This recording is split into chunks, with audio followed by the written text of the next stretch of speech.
Good morning, everyone, and welcome to Doughty Street Women, our International Women's Day celebration.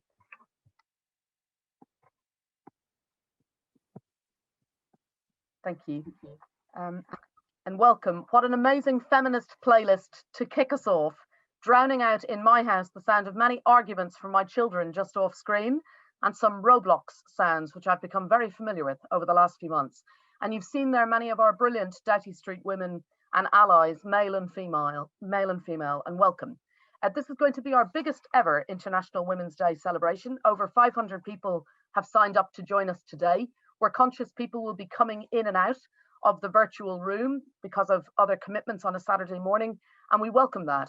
And while there are a great many downsides to only seeing you remotely in the way that we are today, we don't get to see what amazing feminist t-shirt Jane Ryan from Bat Murphy has on this year, for example. One of the upsides is that we can be more inclusive, and many of you who are joining us, we know, have been unable to join us in previous years, and many of you are joining with children in the background and with other caring responsibilities. And of course, we have many of you joining us from around the world, not just restricted to London, including one poor speaker on our international panel in New York City who's setting her alarm for very early. What a bizarre year it's been. It's been a year since we saw many of you at the Amnesty building in London in person, with hand sanitizer and cleaning wipes between speakers, as the coronavirus pandemic was just starting to take hold in the UK. And in the 12 months since then, the world has become very different. This day last year, I'd never heard of Joe Wicks, or homeschooling, or Carol Baskin and Joe Exotic. None of us had a collection of face masks. We hadn't heard of Zoom backdrop curation services. You can now hire someone, which I have not done, to come in to curate your bookshelves and your backdrop so that you give the right impression and look learned. You can even buy 4 Seasons Total Landscaping as a backdrop to commemorate Rudy Giuliani's mistaken booking. And of course, I suspect, like many of you, I would really like to have a wall of inspirational women behind me, like Leslie Knope, or some other carefully curated backdrop. But to be honest, at the moment, I feel I'm channeling Dr. Gretchen Goldman. And I'll show you what she's done. There's just a slight delay on the slides.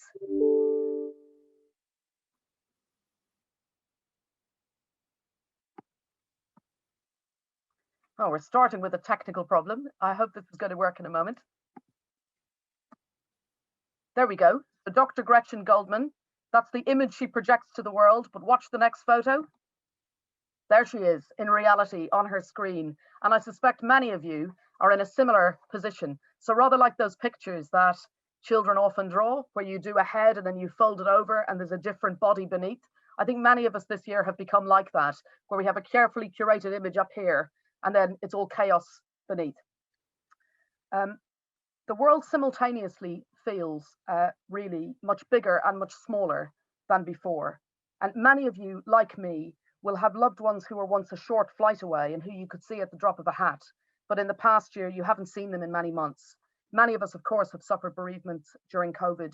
And I'm also conscious that many of you joining us today have had babies during this year or just before lockdown, including the amazing Katie O'Byrne, who's been leading this steering committee this year, and children for whom hand sanitizer is second nature and who've had a totally different experience to many of us who have older children.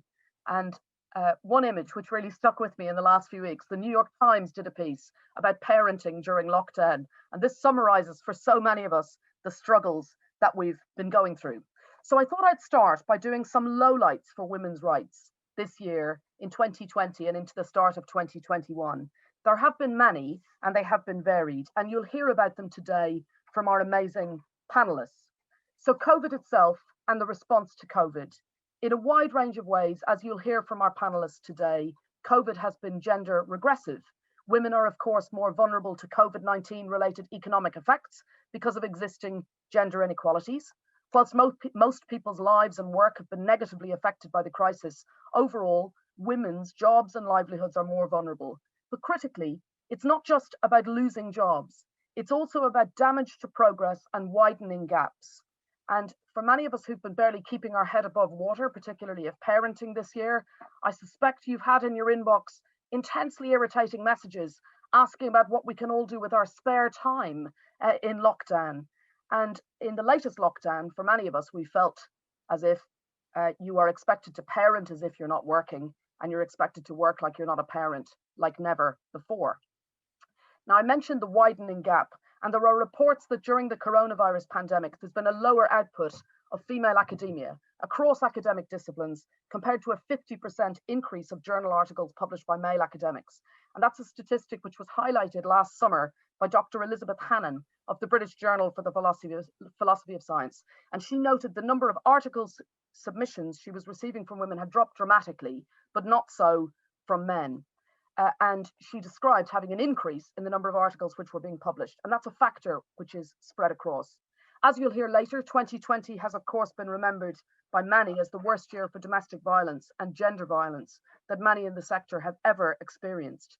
And women in frontline jobs are at heightened risk of exposure to the virus. Women hold many jobs like cleaners, carers, nurses. And critically, many of those holding those frontline jobs are in fact Black women. And statistics from the Health Foundation, examining inequalities of who is most at risk of exposure to the virus in the UK, identified that women from Black and ethnic minority backgrounds are far more likely to be key workers, working in health and social care, food supply chains, utility workers. And that's a pattern particularly pronounced in London. So the topics we're discussing today couldn't be more important. It's not only a UK pattern, of course. As one US analyst put it, the story of many Black women for a long period has been a story of resistance and persistence. But 2020 brought a new test when two pandemics converged at once. The original pandemic, racism, colliding with the pandemic of COVID. And we're going to hear a lot about that today. 2020, of course, was the year in which Black Lives Matter protests took place on a wide scale, following the deaths of Breonna Taylor and George Floyd at the hands of the police. And in the UK, Black women MPs condemned a deluge, frankly, of racist abuse they'd suffered after voicing support for Black Lives Matter protests. Dawn Butler, Belle Ribeiro Addy highlighted how this vitriol demonstrates precisely why the protests are necessary. So bearing all that in mind, we know that the COVID-19 crisis is disproportionately affecting women and girls, which of course makes it all the more important that women's voices are heard and equally included in decision-making spaces. But where are all the women? With some notable exceptions: Germany's Angela Merkel, New Zealand's Jacinda Ardern, Denmark's Mette Frederiksen, Taiwan's Tsai Ing-wen, Finland's Sanna Marin, COVID decision-making around the world has been led by male leaders. Now, this time last year, at this event, we discussed Ruth Bader Ginsburg, who sadly lost her life in September 2020. And one of her well-known quotes is on screen: "Women belong in all places where decisions are being made." But look at this shocking article from December, where The Guardian did a piece just analysing decision-making and who was fronting the podium for the COVID briefings in the UK. And you see there, for a 6-month period, from May onwards, COVID press briefings in the UK were led exclusively by these 4 men. The last woman to have been involved was Priti Patel in May 2020. And that predominance of men in decision-making was called out by the media then, but that is a pattern which we see globally. Of course, we also see that women, when they're in key political roles, are belittled. And that's a pattern we've seen for a long time. It's familiar and it's been continuing. I wanted to give you 2 examples in recent weeks, just to get you angry to start your Saturday morning when we're discussing women's rights. So the first one I wanted to show you is this. This amazing woman who was appointed new Director General of the World Trade Organization found herself in a position where multiple media articles reported that a grandmother was going to lead the WTO and focus solely on her personal life. And this fantastic letter on the right was signed by 124 ambassadors, deputy ambassadors, and heads of international organizations accredited in Geneva, some of whom are grandmothers, to express their outrage that she had been belittled in that way. And they say why Dr. Ngozi Okonjo-Iweala, the first woman, first African at the head of the WTO, who derived thereafter a stellar career, should simply not have been spoken about in that way. And another example, rather irate, a couple of weekends ago, this piece. in the Daily Mail a kind of breathless piece describing Annalise Dodd's clothes when she was on Andrew Marr. I haven't seen too many breathless pieces describing Rishi Sunak's clothes in this way. But that headline there, a pre-budget makeover, Shadow Chancellor Annalise Dodds cuts an elegant figure as she showcases chic new hairstyle and a glamorous, vibrant blue coat, kind of piece you'd never see about a man. That's version 2. Version 1 was even worse, and you can see it here. Annalise Dodds puts on a very leggy display was the first headline. So here we have it, someone who's in a key decision-making role in opposition, and that's how she's described by one of our main newspapers. Now, of course, when women are in the room, although we're not often in the room when decisions are being made, or if we are, we're not there in large numbers. But when we are there, our voices often irritate. And some of you will have heard some of you will have heard the quote from the Japanese Olympics chief. I'll come to an image for that in a moment, where he said women were taking up too much time in meetings. So the Japanese Olympic Committee was discussing steps for bringing more women onto boards in sports. And the male leader of the Tokyo Olympics Organizing Committee voiced a grave concern. When you increase the number of female executive members, if their speaking time isn't restricted to a certain extent, they have difficulty finishing, which is annoying, he said. And that was Yoshiro Mori, former Prime Minister of Japan, who did, in fairness, resign and rather poetically was replaced by a woman. Now, of course, in fact, statistics show that that is not correct. When people make claims about behavior in groups, you do need to check it. And the reality is that for those who think women talk too much in meetings, it's likely to be because they expect women to talk so little. And in fact, repeatedly, statistics have shown that women take up less time in meetings and that the way in which they present is often different to men. But they're perceived sometimes as being over vocal. So the stats show he's wrong. While I'm on a rant for the morning, I wanted to come to the topic of untitling. Now, Dr. Jill Biden had to put up with this in December. Is there a doctor in the White House? Wrote Joseph Epstein. Not if you need an MD. And he wrote a piece calling Dr. Jill Biden, the First Lady, a range of things, including kiddo, and said she should drop the reference to her having a doctorate. He said, Madam First Lady, Mrs. Biden, Jill, kiddo. A bit of advice on what may seem like a small but I think not unimportant matter. Any chance you might drop the doctor before your name? Dr. Jill Biden sounds and feels fraudulent, not to say a touch comic. Your degree is, I believe, a doctorate of education, earned at the University of Delaware through a dissertation. A wise man once said that no one should call himself doctor unless he's delivered a child. Think about it, Dr. Jill, and forthwith drop the doc was his unsolicited advice to Dr. Jill Biden.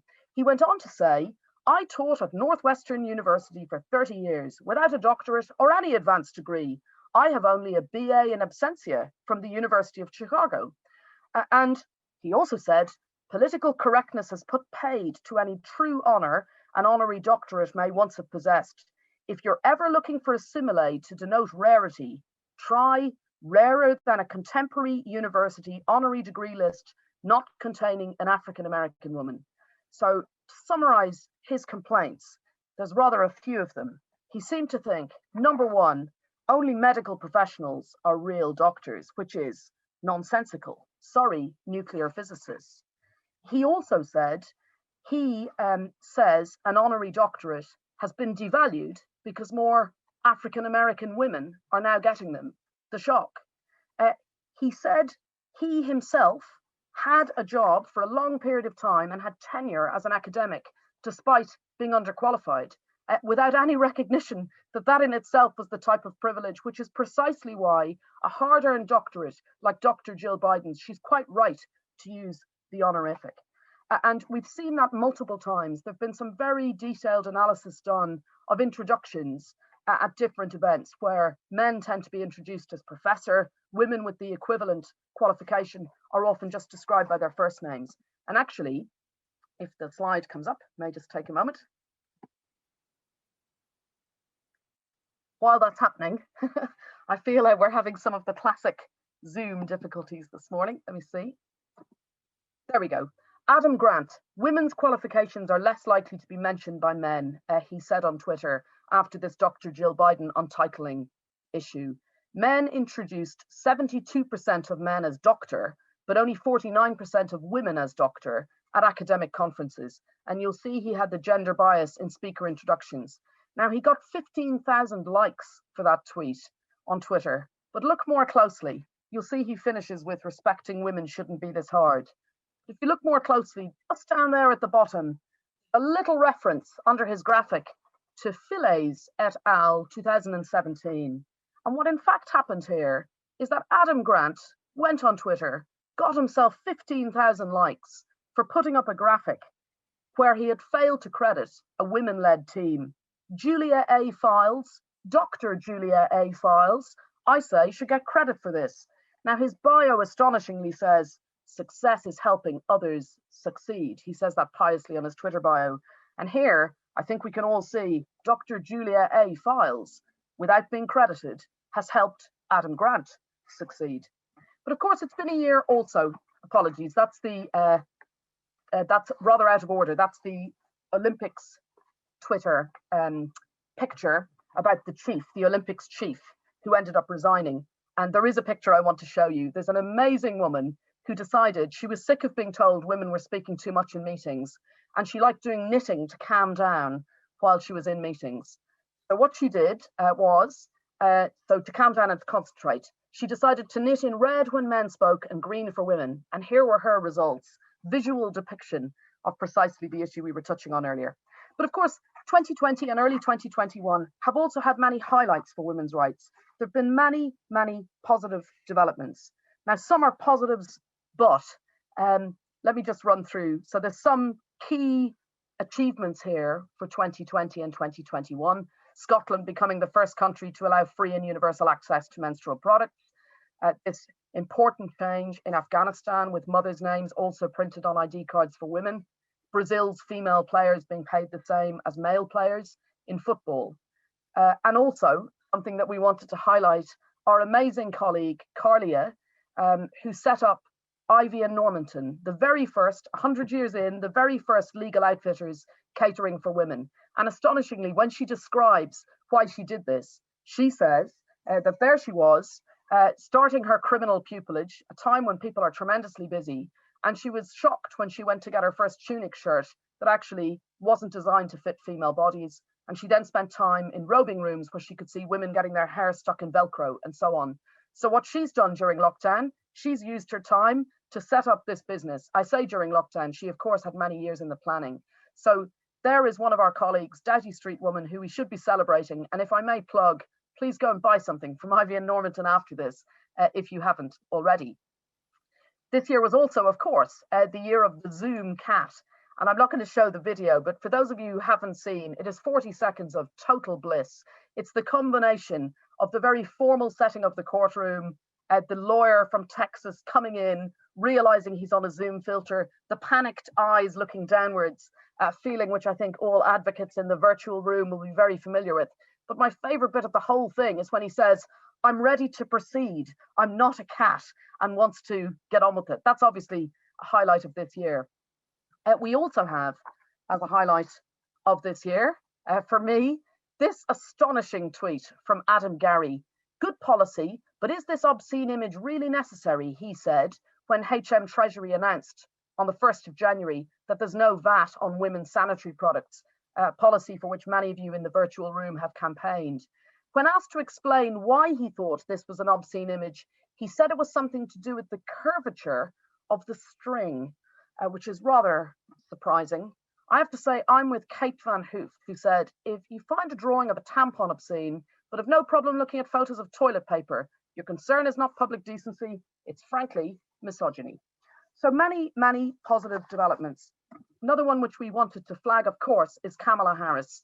So incredible, obviously, to be in a position where she's in the role that she is. Astonishing it's taken quite so long.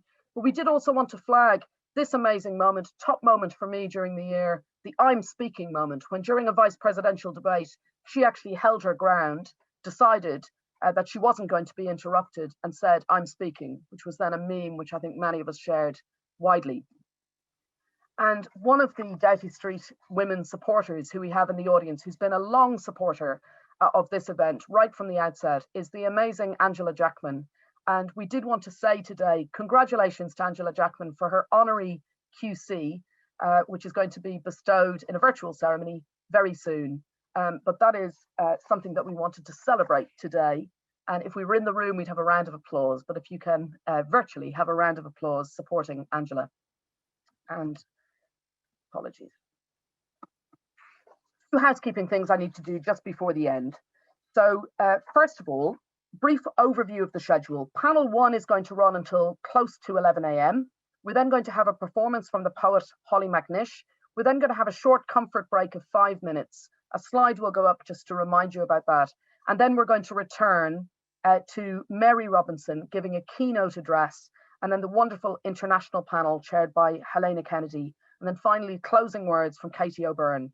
Now, the programme and the speakers pack, which gives you more detail about the amazing women who are going to speak, we're going to hear from today. I make no apologies for the fact that it's an all-woman panel all day. That's been sent to you by email, but it's also going into the chat so that you can access it there too. We have asked chairs and speakers to adhere strictly to time, just because some of our speakers we know are on a tight schedule, and if we get knocked out by 15 minutes or so, it will cause problems. In the spirit of the year that's in it, if you get your first warning from a chair, you're perfectly welcome to channel Kamala Harris, "I'm speaking," and keep going. But on the second, I'm afraid the chair is permitted to do a Jackie Weaver and you're out. And the chair does indeed have the power. For all of you in the audience, you're of course on mute with your cameras off just automatically. If you want to participate, we very much want you to participate and to send us questions. Will you send any questions using the Q&A function, and do it throughout the panels? Don't wait until the bit at the end, because we're expecting, given the numbers, that there'll be a lot of questions. We're going to be curating them as we go through, and we don't want you to miss out. A question's more likely to be asked if it's submitted earlier during the panel. Feel free to share images and to tweet. Use the hashtag Doughty Street Women and IWD 2021, and we've given you the amazing speakers' Twitter handles in the packs where available. And finally, before I hand over, may we highlight the Women's Aid Fundraiser. That's in lieu of a ticket fee. In previous years, you've come and you've given us overflowing boxes full of materials, donations in kind and actual donations for us to provide to women's rights organisations. And in lieu of any form of ticket fee this year, we've just asked you to consider the Women's Aid Fundraiser. We know it's a tough year for many people financially. It's only if you can do it. The fundraising link is just going in the chat. Women's Aid and many other organisations, including the Angelou Centre, who you'll be hearing from soon, have been doing life-saving work, particularly during the pandemic. We encourage as many of you as possible just to take a couple of minutes out and donate even £1 or £2. As of last night, our crowdfunder had not in fact hit £1,000, and there's over 550 people signed up. If everyone gives £2, we will smash it, and we will be able to give a very large donation. So we really encourage you to take a break and to go and do that. And then finally, after ranting a little earlier about untitling, it gives me, it's very, very frustrating not to be able to give the proper title to the next person, because the chair of our next panel, Maya Sekand QC, to be, is not quite a QC yet. I think Ray, are you? Yeah, Ray, can you go back to the screen, please? Thank you. So when Maya was made a recorder a number of years ago, there was this fantastic piece, a barrister, a mother, and now a recorder. And Maya, we are so proud of you. We are delighted to have you as a colleague. It really sticks in the throat that I can't introduce you as Maya Sekand QC. You'll be a QC next week. I know you're going to do lots of credit to your own panelists, but you won't be introducing yourself. And while handing over to another Doughty Street woman, I did want to say bravo to Maya, bravo to everyone, Angela Jackman and everyone else, and indeed Emma, who have been made QCs this year and who are going to be celebrated in the virtual celebration next week. And over to you, Maya.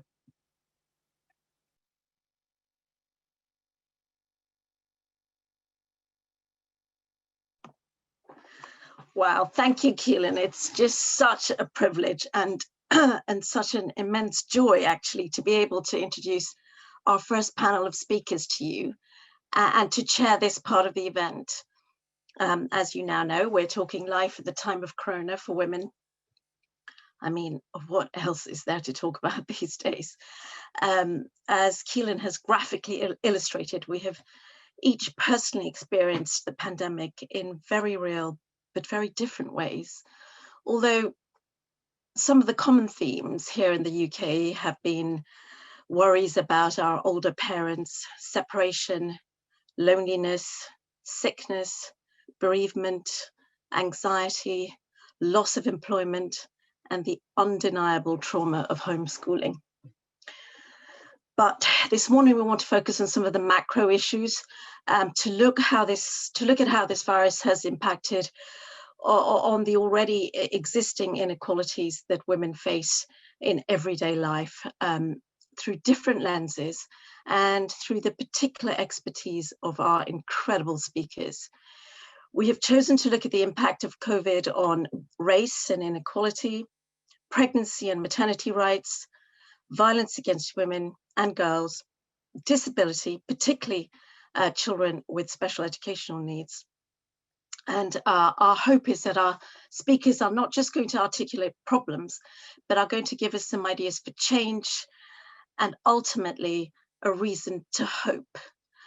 As Keelan says, we invite you to submit your questions for the Q&A during the panel presentations, and then we will choose the questions that we put to our panel. So I am going to introduce our very first speaker, Dr. Zubaydah Haq.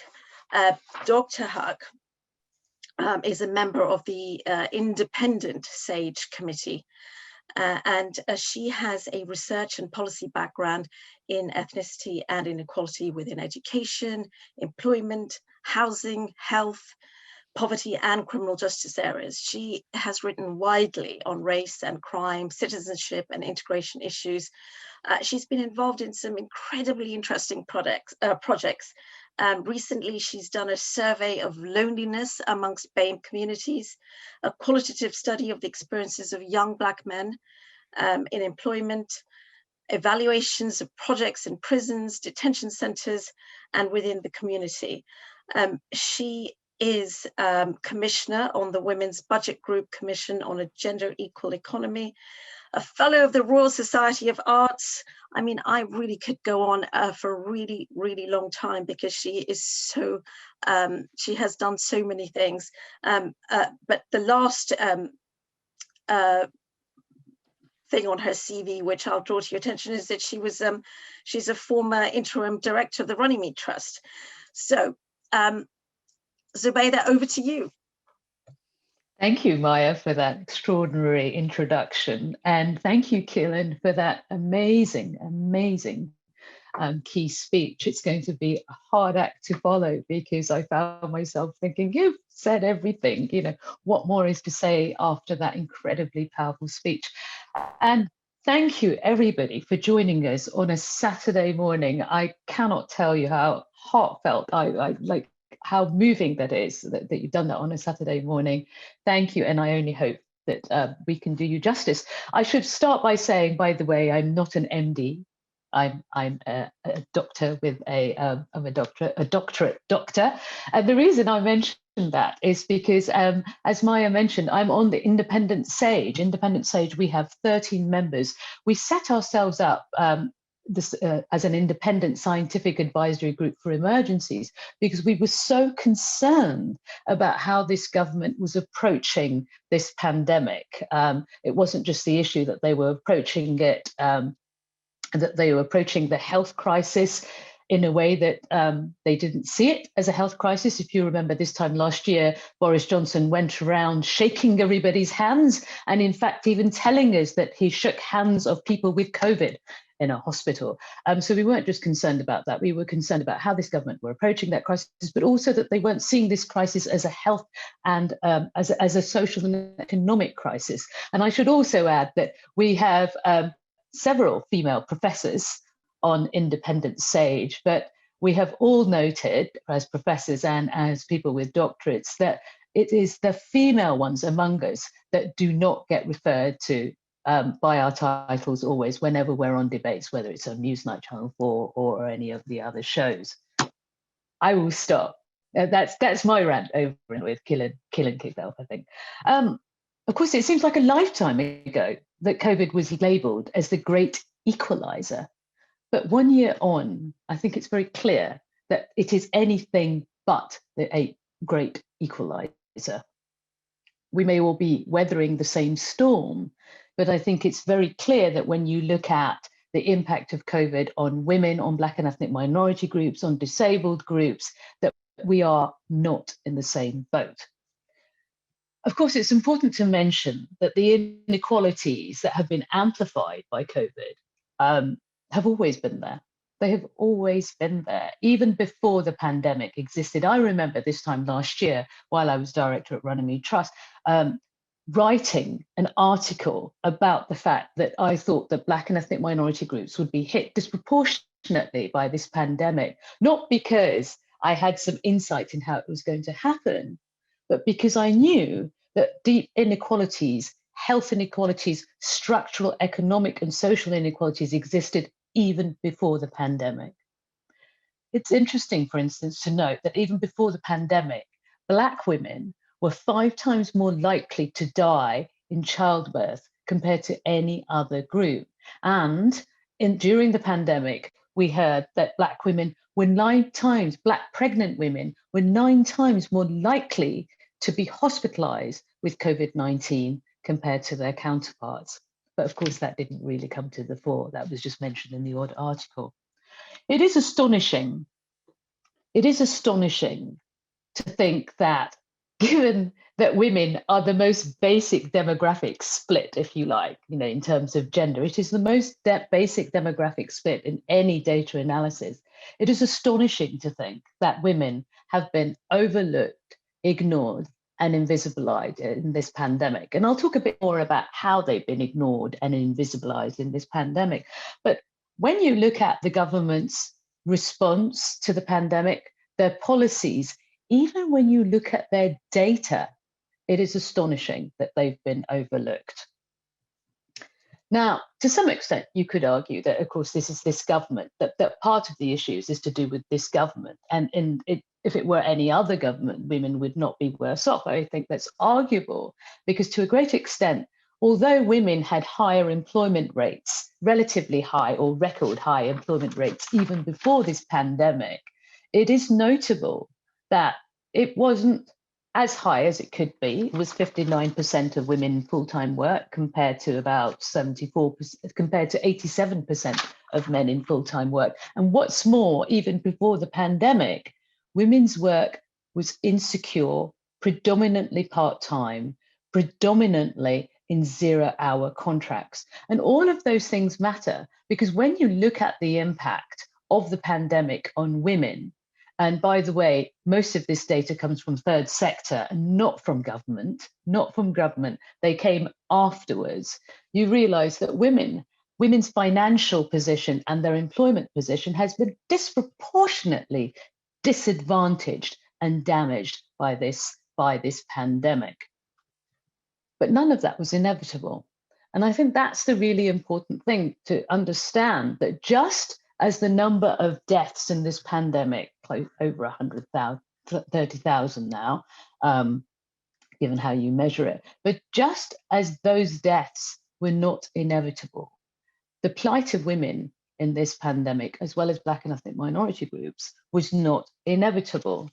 But I think a good place to start with this is to think about data. We don't often talk about women in data. Data is seen very much as a masculine world kind of thing. But data is absolutely fundamental. And I don't just say that as a social researcher, because if you don't have data, if you don't measure what's happening to different groups, then it's as though the problem doesn't exist. And if you don't measure, then you don't have to address the problem.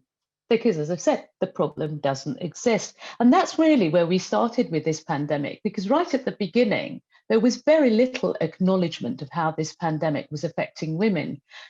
Black and ethnic minority women are much more likely to be hospitalized and to die with COVID compared to their white counterparts. But we didn't hear that at the beginning of the pandemic. What we heard, and the message that was strongly sold at the beginning of the pandemic, was that this was a pandemic that disproportionately affected the elderly, and this was a pandemic that disproportionately affected men.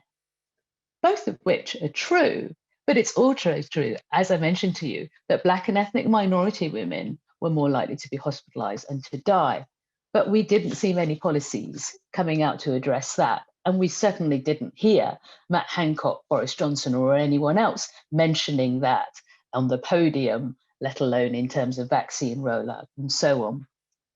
Chair, by the way, before I go on, please let me know. We've got about 2 minutes left, so I don't go over my time. I don't want you to throw me out like Jackie Weaver, although I love Jackie Weaver. The other issues, I should say, is let me just quickly talk about data. I've been working very closely with Women's Budget Group for the last year, and actually even before that, I love the Women's Budget Group. They're a fantastic group of women. Please follow them on Twitter. And we've done some work together on this as well. But what we found, and what they've also found in their research with other third sector organisations, was that women's employment has been massively affected in this pandemic. And they've been affected in these ways. Women have lost hours, they have lost wages, they have been more likely to be furloughed, they have been they have been much more, as Killen mentioned, much more likely to be doing unpaid childcare work. That picture where you see the man on his desk, the husband or the man on his desk, and the woman in the bathroom helping the child on the toilet, is very much the story of this pandemic. Because women, of course, their work has been affected, not only in terms of losing wages and hours and income, but also in terms of being less productive. They've had to do much more unpaid care at home. And guess what? It's not been the exciting stuff at home. It's not been necessarily reading with the child. It's been the cleaning, the washing, the ironing, all the chores. Whereas men, the surveys have shown, have been much more likely to be doing the reading, the more exciting stuff with the children, which of course all existed before the pandemic, but was amplified much more.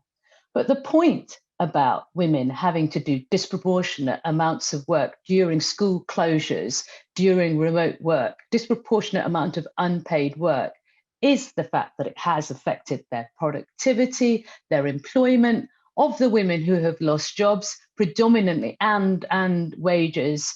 It's been predominantly to do with childcare. And yet there have been no policies in recognition of that. I will now go quickly, actually towards the end, because I don't want to go over my time, but I want to quickly say that there are lots of things this government could have done.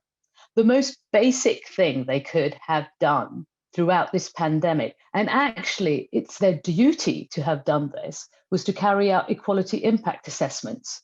The whole point of equality impact assessments is that if you carry them out on your policies, you'll be able to see who benefits from your policies and who doesn't. But this government didn't carry out robust equality impact assessments. We can't even get the equality impact assessment from the latest budget, by the way. It's not clear, but they didn't carry them out. And when they did carry them out, they didn't carry them out very well. And that should be an absolute minimum, because as I mentioned, if you don't ask those questions, if you don't collect that data, then it's as though the problem doesn't exist. The other thing I should say is discrimination can happen in a number of ways. But importantly, what I've learned from my job at Runnymede Trust was that discrimination isn't just about taking particular actions which are discriminatory. It can also happen when an employer or the government fail to act. And that's what I was saying about equality impact assessments. And that's also in relation to public sector equality duties. And we saw that in Windrush. We saw that with austerity policies, that because the government didn't ask the question, how do our policies affect women and men? How do our policies affect Black and ethnic minority groups and white groups? Because they didn't ask those questions, Black and ethnic minority women, for instance, well, women more than men and Black and ethnic minority women more than their white counterparts, were worse off under austerity policies. And we saw, of course, through Windrush, that Black British people were much more likely to be affected by Windrush policies than any other group, because those questions weren't asked. The other things I want to say in terms of going forward about what this government could have done. Oh, Maya, am I going over? Oh, sorry, I didn't hear you. I know you're closing, so I didn't want to interrupt. Sorry, thank you very much. This is what I love about being in a women's panel. Just closing off, I want to say a couple of quick things, which is I've mentioned equality impact assessments as solutions, but I think the other solutions are around representation at the decision-making table, which was already mentioned, which is really, really important to hear women's voices. Stronger safety net, stronger social security safety net, because as I mentioned, women tend to be in low paid and insecure work, and we need what this pandemic highlighted with the holes in those safety nets and how that affects women, Black and ethnic minority women, disabled women, and so on. We need, in terms of post-COVID recovery, much more sectoral support where women are based in, around retail, hospitality, leisure, tourism. It shouldn't just be about the car industry and the construction industry. We need to think about how women have been affected in their sectors as well. And we need investment in early years. We know this. Every single one of us who either are parents or know of parents who know that early years is fundamental to women's employment. There's a lot more I can say on that, but I will just finish on this line, which is social change doesn't come through rhetoric alone. We need action, we need policies, and we need data. Thank you very much, Maya, for being patient. Thank you, Zubaida. That was fantastic. I'm going to move quickly on to introduce our next speaker, Jolie Braley, who is the founder and CEO of the fantastically named charity and campaigning group, Pregnant Then Screwed, which she established in 2015 after her own experience of pregnancy discrimination. She writes for The Telegraph. She won the Northern Power Women Agent for Change Award, is an Amnesty International human rights defender, and a member of the United Nations Working Group, Women's Human Rights in the Changing World of Work. And this is incredible. Her debut book, Pregnant Then Screwed, The Truth About Motherhood, Penalty and How to Fix It, has just literally been published. Quick plug there, Jolie, you've got to tell us about it so we can all buy it. I'll let you kick off. Brilliant. Thank you, Maya. What a lovely introduction. And yes, I am Jolie from Pregnant Then Screwed. The number of times I get people saying, don't you get screwed and then you get pregnant? It's nearly always men. I do understand how procreation works. I have got 2 children who are currently fighting downstairs. So if you hear some screaming, nobody's actually being murdered. It's just my kids are very noisy. So I've been asked to talk about the challenges that pregnant women and mothers have faced during this pandemic. 10 minutes is definitely not enough time to cover everything. So I'm going to touch on 2 areas, redundancies and women's jobs being at risk, and also the safety of pregnant women, which are 2 areas we've been really working on throughout the pandemic. So let's start with redundancies first. Obviously, during the various lockdowns that we've had, the schools and childcare facilities have been closed. And so that has meant that the kids have been at home. And this has obviously added a whole load of extra work onto the days of parents. And it is women that are hoovering up that work, both literally and metaphorically. The Institute of Fiscal Studies found during the first lockdown that for every hour of uninterrupted work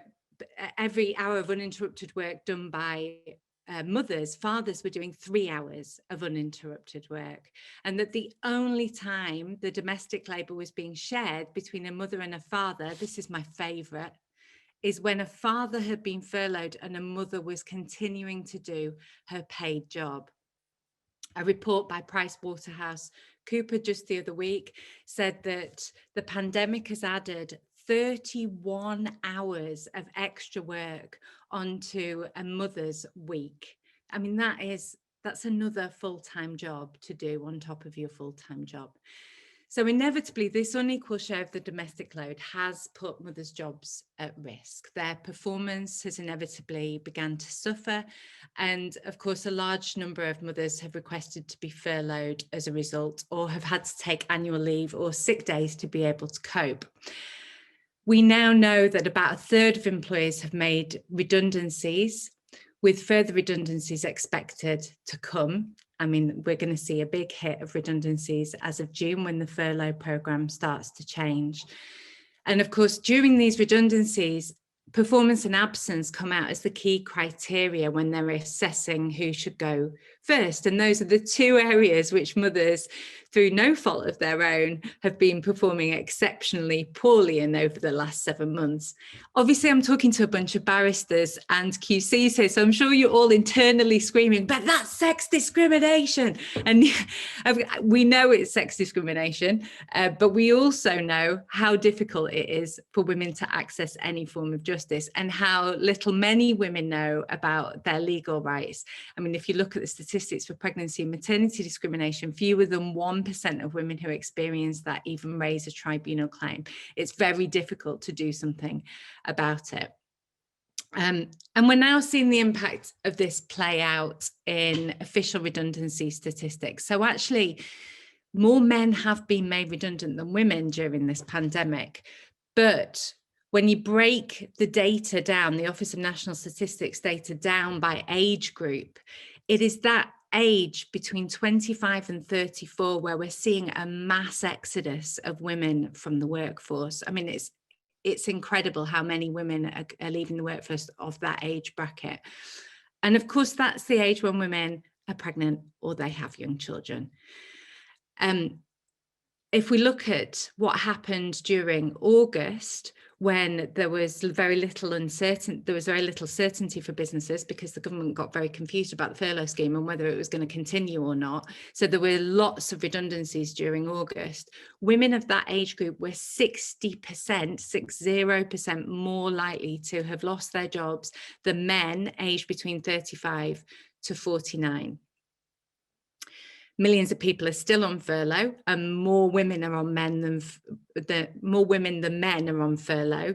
So things are likely to get much, much worse in the coming months. We did some research in August with 20,000 mothers, and that research showed that 15% of mothers say they expect to be made redundant or they had just been made redundant. And just under half, 47%, said the reason they are being made redundant was because of childcare issues. They knew that that's why they were being pushed out of their jobs. And it's really important to note here that it took us 2 decades, 20 years, to increase maternal employment by just 9%. And we're now looking at a rollback that could be almost double that. PricewaterhouseCoopers in their report last week said the pandemic has set women back at least a decade, and I think that's probably an understatement, to be honest. The problem is that once mothers are out of the workforce, it's very difficult to get them back in because we have very particular needs, particularly if we have young children. We need cost-effective, available childcare, something we have never had in this country. As a proportion of income, we have the most expensive childcare system in the world, and it's actually very hard to find childcare.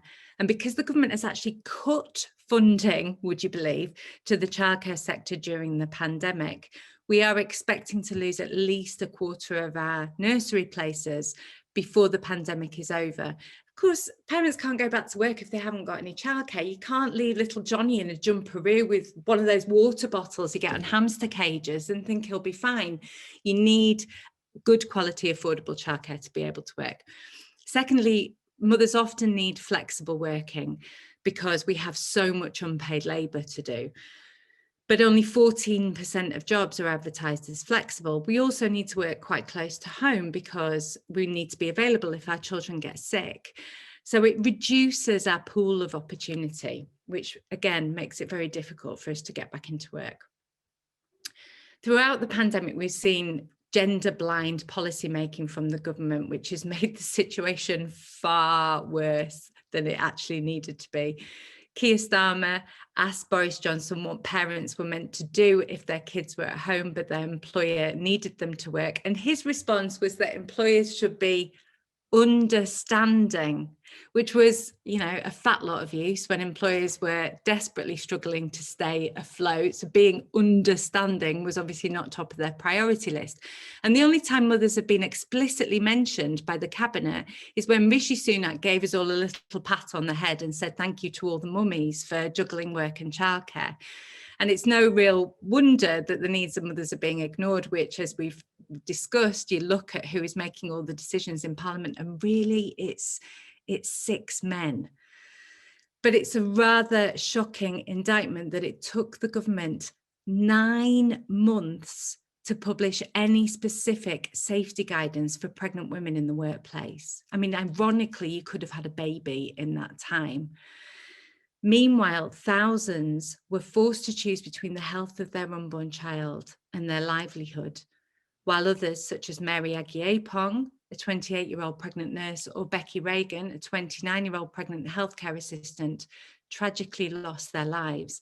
And as Zubaida mentioned before, it is Black, Asian and ethnic minority women pregnant women who were more likely to lose their lives. We know that 18 pregnant women died between March and May, and that 8 of those pregnant women were Black, Asian or ethnic minority. Our own research found that Black, Asian, ethnic minority pregnant women were more likely to feel scared and unsafe at work, and they were less likely to be able to socially distance from others at work.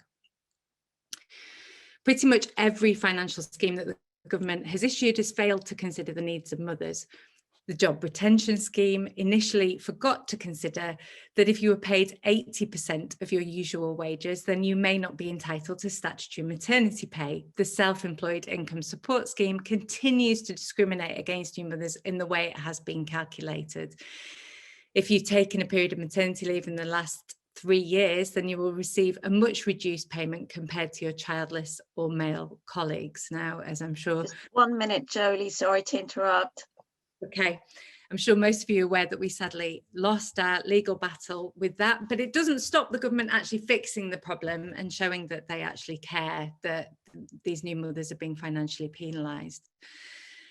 Many new mothers have been forced to take unpaid leave to manage their paid work and their unpaid work, and other countries have put schemes in place. Portugal, Germany have all put schemes in place to try and help mothers with those financial barriers that they're facing. We have seen absolutely nothing.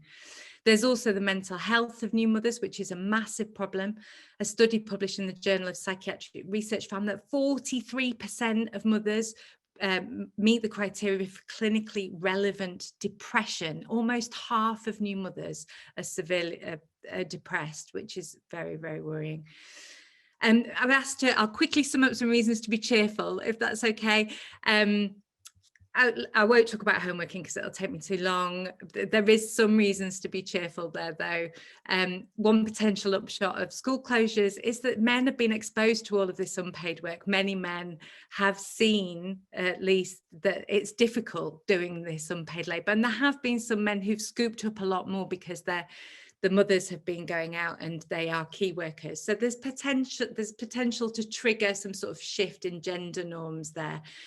The big key exciting thing for me is that women are angry. They are furious. They're telling us how angry they are. We're getting messages constantly from women saying, how can we join you? What can we do? We're livid, we're cross. And I think change only really happens when people get really, really angry. So I hope that this is something for the future that will mean that we see real change. Thank you. Thank you, Jolie. We're going to channel that anger for now. And I'm going to introduce our next immense speaker. Rosie Lewis is the Deputy Director of the Angelou Centre, which is a Black-led women's organisation in the Northeast. She manages the organisation's violence against women and girls services. Rosie's campaign policy and advocacy focus has been on work with migrant women and children without recourse to public funds, women and children in detention, state violence, structural discrimination, and human rights breaches in relation to survivors at both micro and macro levels. Through the Angelou Centre, Rosie has contributed to really important research projects like in 2017, she contributed to a research project called Unequal Regard, Unequal Protection, which focused on public authority responses to violence against Black and minority ethnic women in England. She has given evidence to CEDAW and to ICSA, the Independent Inquiry into Child Abuse, in order to ensure that the findings both reflect the state response to violence against Black and minority ethnic women and girls. So over to you, Rosie. Thanks so much, Maya, and it's an absolute privilege and honour to be here amongst so many amazing women. And it's also great to be here from the Northeast, the often forgotten Northeast, right up there, the top of the country. So I'm really, really proud to be here. And I want to talk about women, particularly Black and minoritized women, who have borne the brunt of this pandemic. We know that COVID has exacerbated existing inequalities. And we've seen the way that, you know, through an intersectionality framework, that structural equality has really come to the fore and impacted on Black minoritized women. And as I'm going to go on and talk about, particularly migrant women and women without recourse to public funds. What I'm going to really argue about and fight for is the fact that we need to strengthen our equalities and our Human Rights Act. We need to make sure that in all of the work that we're doing, we're connecting the pieces around this, and that we really centre the most marginalised in all of the work that we do, because then we can get it right for everybody. So as we're entering into this politically fraught period of austerity that we know is going to impact most on women and children, the need for a safety net for women and children, particularly those who are marginalised, has never been so strong. IMCON, who are a second-tier membership organisation for Black minoritized-led organisations like the Angelou Centre, framed the COVID as being part of a dual pandemic, because there's already an existing pandemic around violence against women and girls, as many of us know. So when we think about Black minoritized women who are socioeconomically excluded, face multiple forms of discrimination, high levels of racial injustice, and health-wise are most disproportionately impacted by COVID, again, we have to really think about what are the laws, what are the frameworks, what are the things that are going to make sure that we keep equality as a central focus. I want to talk more specifically about the impact of the pandemic on women without recourse to public funds. As a specialist led by Enforced Service, we're quite unusual in that, not just in that we're a Black feminist organisation, we have a rights-based, we do everything through a rights-based framework, and we're a secular organisation, but also because we provide refuges, accommodation for women who have no recourse to public funds, who are currently excluded from the safety and protection of the state. And the impact of COVID and the racial inequalities that have been exacerbated have been absolutely devastating for Black minoritized women and for migrant women and women without recourse to public funds. So we can talk about this in terms of how women have been impacted personally, how women have been impacted structurally, and women's organisations like ourselves have been impacted. But at the base of it is the absolute dehumanisation of migrant women and Black minoritized women. And it's been so stark, and we need to address this as we think about women's rights. Since the pandemic hit, our violence against women and girls services, and this is reflected nationally, have seen a 50% rise in referrals, self-referrals, as well as multi-sectoral referrals. The threshold of violence has gone up enormously. Women are obviously finding it harder to seek help, but for the women we support, when they do try and seek help, they're often turned away. The women who are coming into our refuges have been turned away from between 7 to 9 statutory and other domestic abuse services because they're regarded to have no rights, because they have no recourse to public funds, never mind the forms of violence that they've been through or the risk that they're at. And they are often end up being forced to return to the perpetrators. Obviously, that involves them experiencing higher levels of abuse. And that means that when they do manage to find a specialist service like the Angelou Centre, that threshold of violence is much higher. There's another very important angle that really, I think, personifies the issues around the way that inequalities are so subjectively intertwined with the way that Black minoritized women are treated in a racialized way, and the way that women who are considered to be destitute are treated in an exclusionary way. 70% of the women that have been referred to our service since the pandemic hit, we have been referred into our service as women without recourse to public funds. 70% of those women who were referred actually did have rights, actually did have access to funds, actually should have been supported by the services that they went to seek help from. But they were turned away, and that was that just really shows the kind of racialization and the racial injustice that many of the women we support are going through. I'm going to talk very briefly about the impact of pandemic on women themselves, on survivors. Many of the women that we support haven't been able to access basic health care. Their mental health has been incredibly increased. They've been really triggered by the pandemic. Many of them have been through issues such as domestic slavery. So often, pandemic and COVID during lockdown, being in a situation where they felt they weren't able to escape has been very re-traumatizing.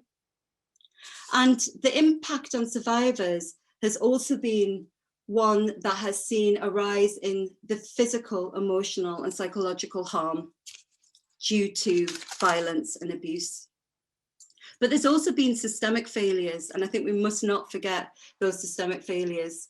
That lack of access to safety and that risk of harm that Black minoritized, migrant, and women without recourse to public funds have experienced has been very much one that has been furthered by the lack of access to public services, by the lack of access to safety that they should have been able to get.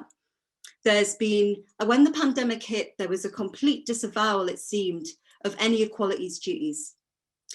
From statutory services, from local authorities, from commission services. And what happened was that Black minoritized women, migrant women, and women without recourse to public funds were the most excluded.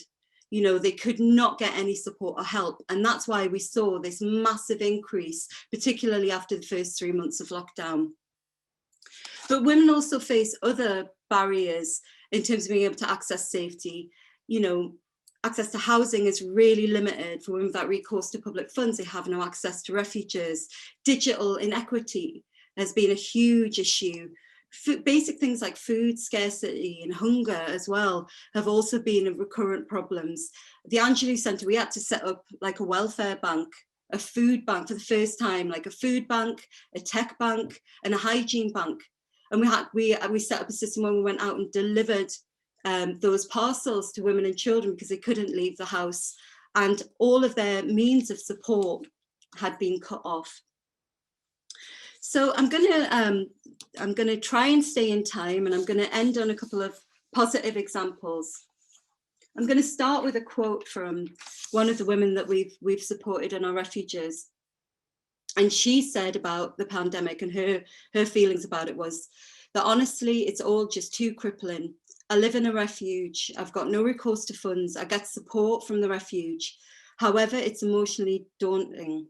We say alone together, but some of us, including myself, feel that society has forgotten us and that the government has forgotten vulnerable women. This is a woman we've supported for 6 years. But the positive side of this is after 6 years of endless battling, a lot of advocacy, institutional advocacy support, she actually got her leave to remain this week, and she actually got access to public funds, which has been fantastic. The other positive story that we've had is, and I'll give this as an example, is a woman that we supported, we've been supporting for a year. When I was called out to meet her, I was called out by a mainstream refuge The mainstream refuge was basically, we're not supporting her anymore. Children's social care were like, we're not supporting her anymore or giving her any funding. So we're going to take a woman who's been abused because she has no recourse to public funds, and we're going to return the children to a perpetrator. And I'm sure many of you are horrified because that breaches so many laws and issues around the Human Rights Act. So when I turned up at that refuge, I was absolutely shocked.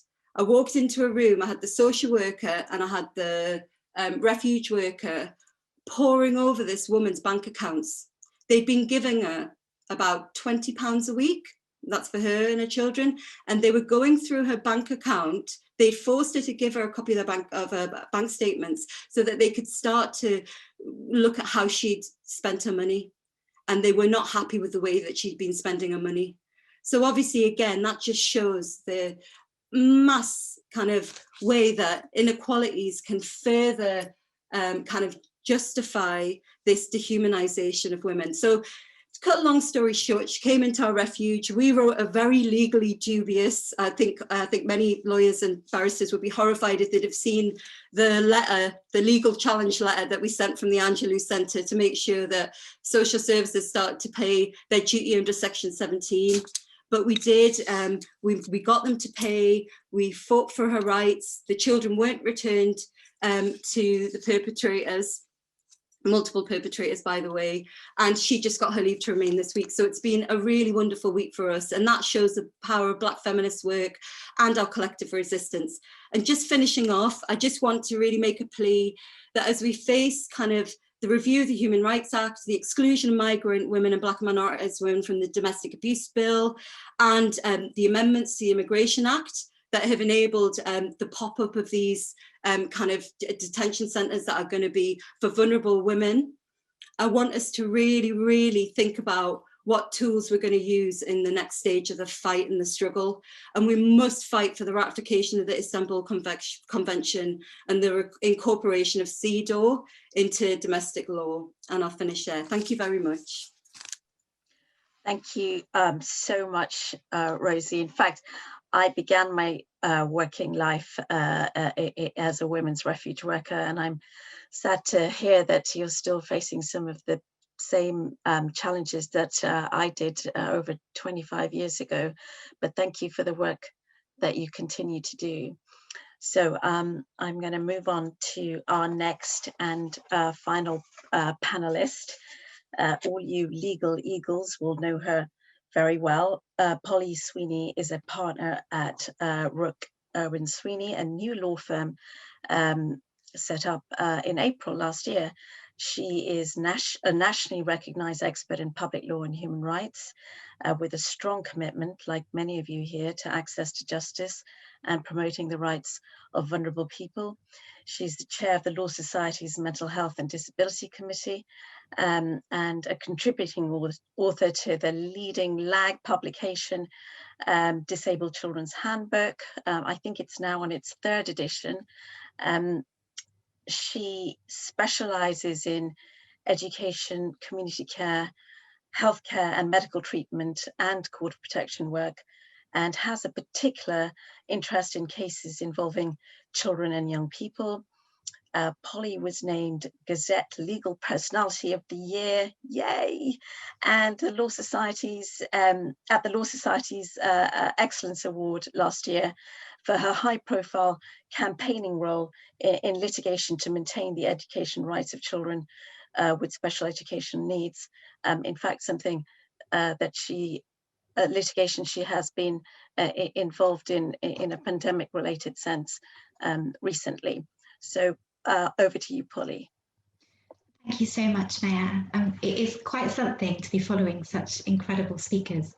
But yes, I'm a partner at Rook Irwin Sweeney. In fact, we launched our firm shortly after the country went into lockdown last year. And over the last year, the focus of our work has very much been in acting for clients in legal challenges against a range of government's decision-making in this pandemic. And so drawing on my experiences, both in my practice over the last year and through my work with the Law Society, I'm going to talk about the impact of the government measures in response to the pandemic in two particular areas, so education and social care. And in both of these areas, the government downgraded important existing legal rights. And I've chosen these two measures to talk about because not only did they have an impact on disabled people, but for reasons which we've already heard from other panelists, they also had a disproportionate impact on women as well.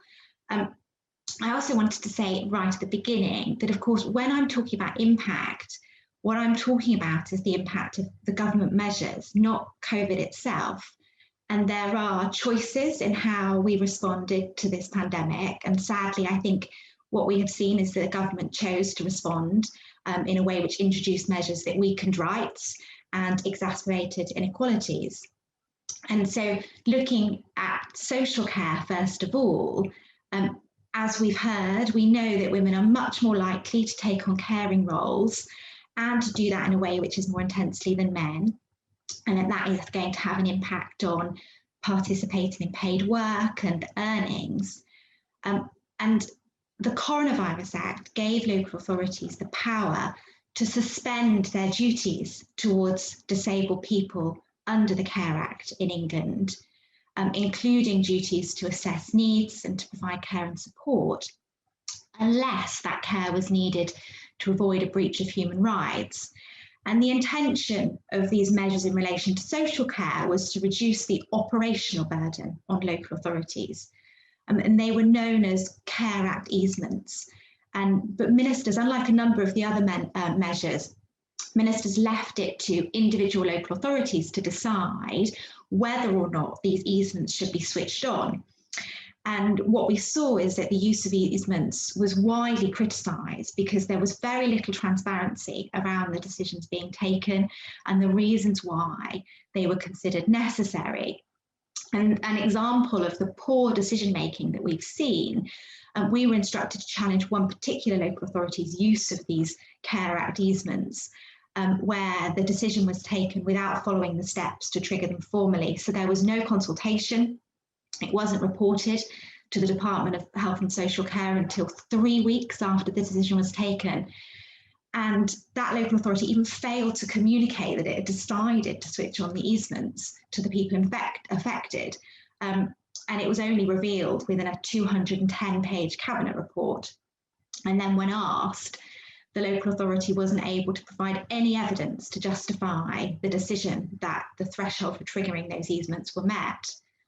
And similarly, through the work that I've been doing with the Law Society and a report that it published on the impact of the COVID-19 measures on access to justice, a number of solicitors reported that local authorities found it very difficult to follow this process, and often they cited a lack of expertise or an understanding of being able to complete the Human Rights Act assessments that required in relation to turning on those easements. And that was a problem, particularly for local authorities outside major cities who weren't used to doing those sorts of assessments that you might see in other contexts. So that's social care. And then turning to education, which is another area that, as Maya said, I was involved in a legal challenge over the summer. In response to the pandemic, as we know, the government decided to close schools and colleges and early year settings in March last year and again this year. But at the same time, the government downgraded the legal rights of over 340,000 children with special educational needs, their fundamental legal rights to receive the specialist provision they needed to meet those needs. And although schools did remain open to children of key workers and vulnerable children, what we saw is that in reality, this just wasn't an option for many children with special educational needs.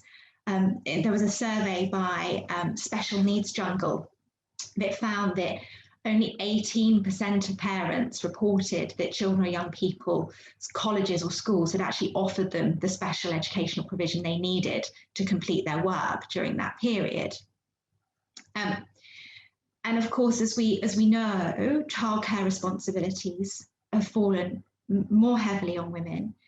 And because of this, the closure of schools and the downgrading of legal rights on children with special educational needs has disproportionately affected women, as is going to continue to do so.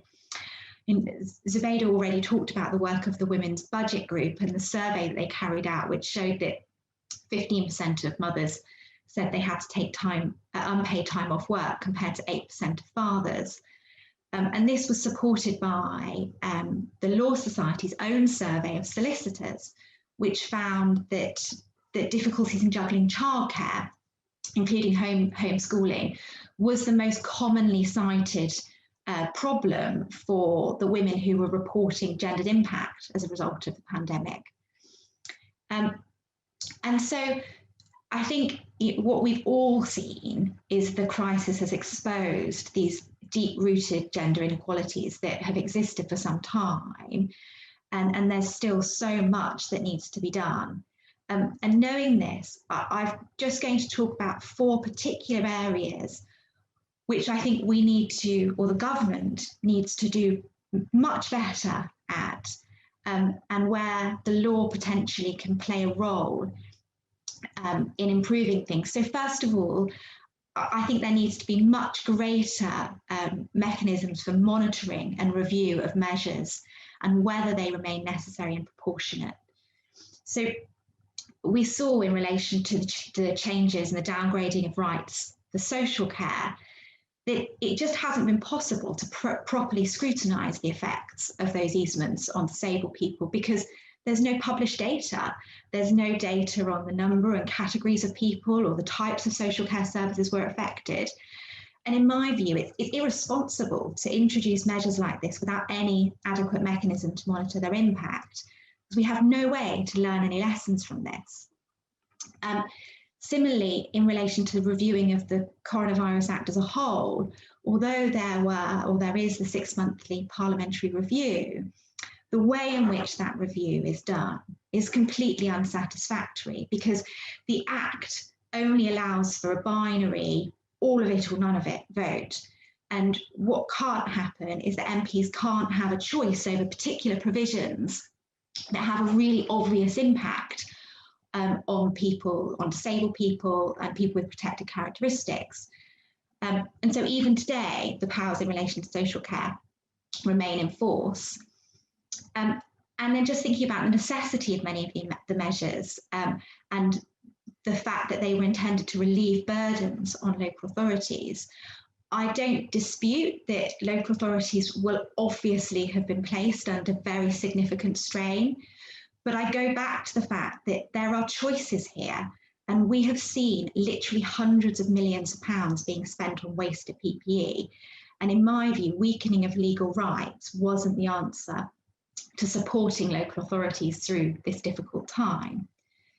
The second area, which I think we need to do better at, is consultation and engagement in decision-making process prior to these policies being decided. A significant feature of pandemic decision-making has been a lack of proper consultation.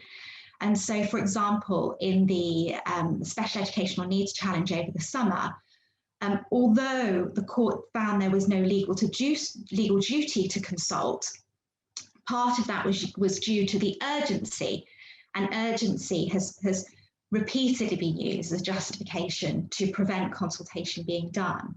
But for me, it was really striking that during that legal challenge, it was revealed that the government actually had found the time to telephone 127 local authorities to get their views before making the decisions to downgrade those legal rights, and yet had not spoken to any parents at all.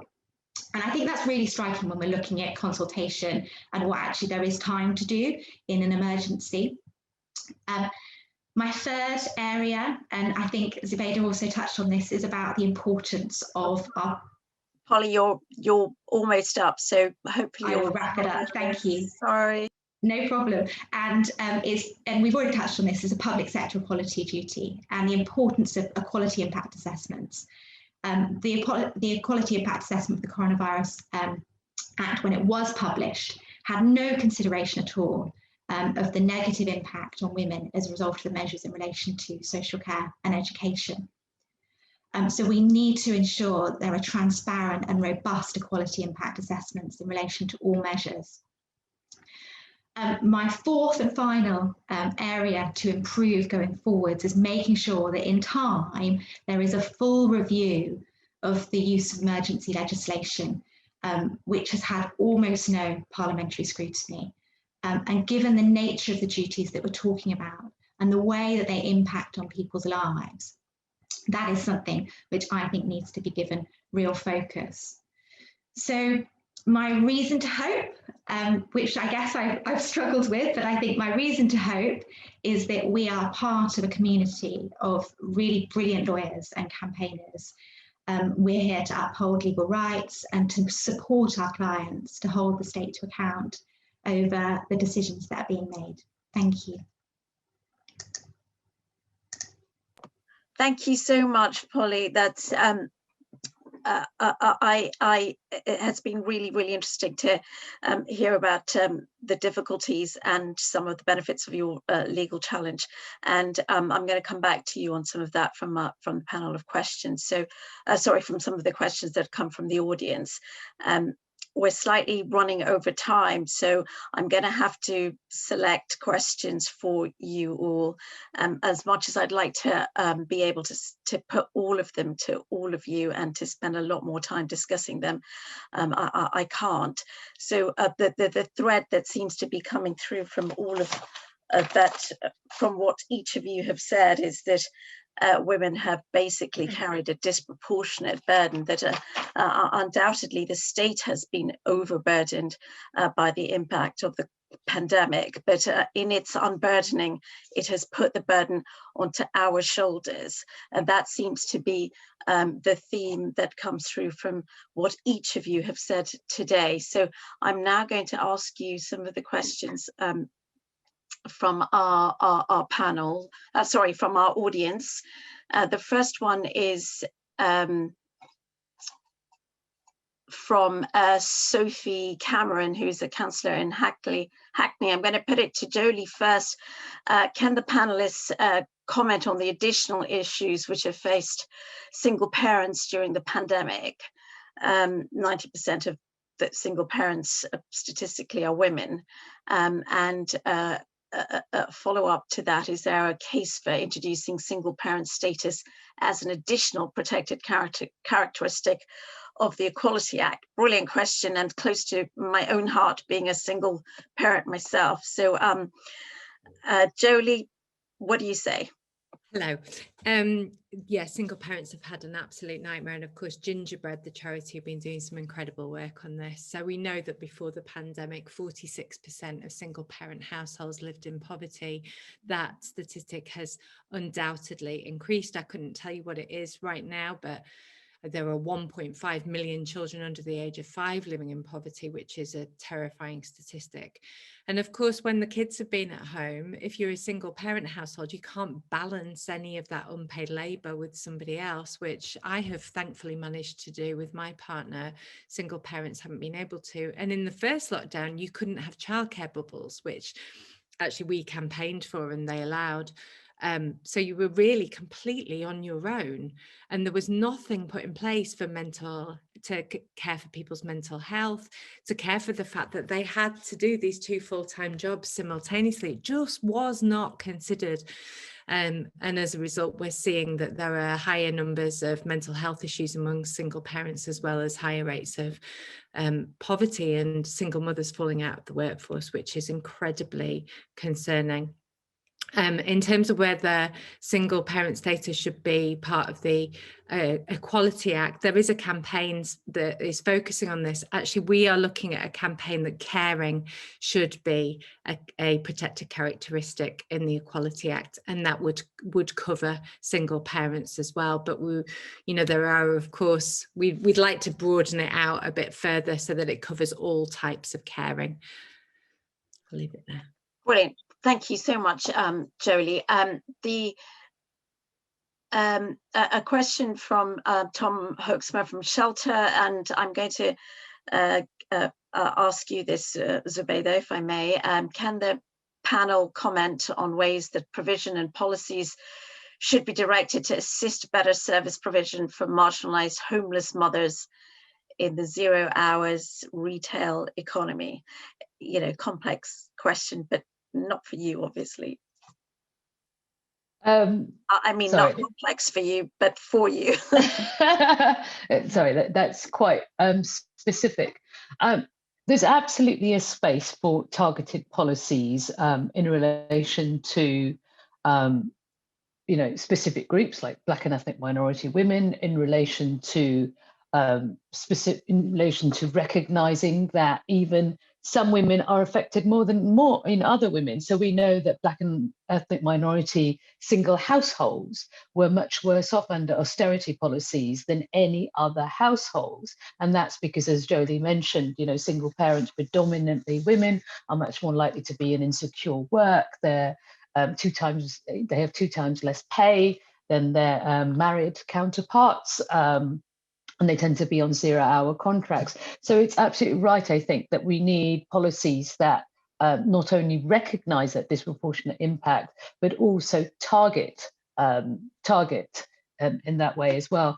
But I think on top of that, it goes back to the point that I made at the beginning, which is, unless you carry out those basic equality impact assessments, unless you carry out the duty that you're supposed to carry out as a government, or as a local authority, which is there by law, then really you won't know. You won't know the extent of the problem. If you don't measure, if you don't collect the data, then it's as though the problem doesn't address. And that means that you don't create policies to address those issues. So I would go back to that, which is we need to find more ways of holding government to account.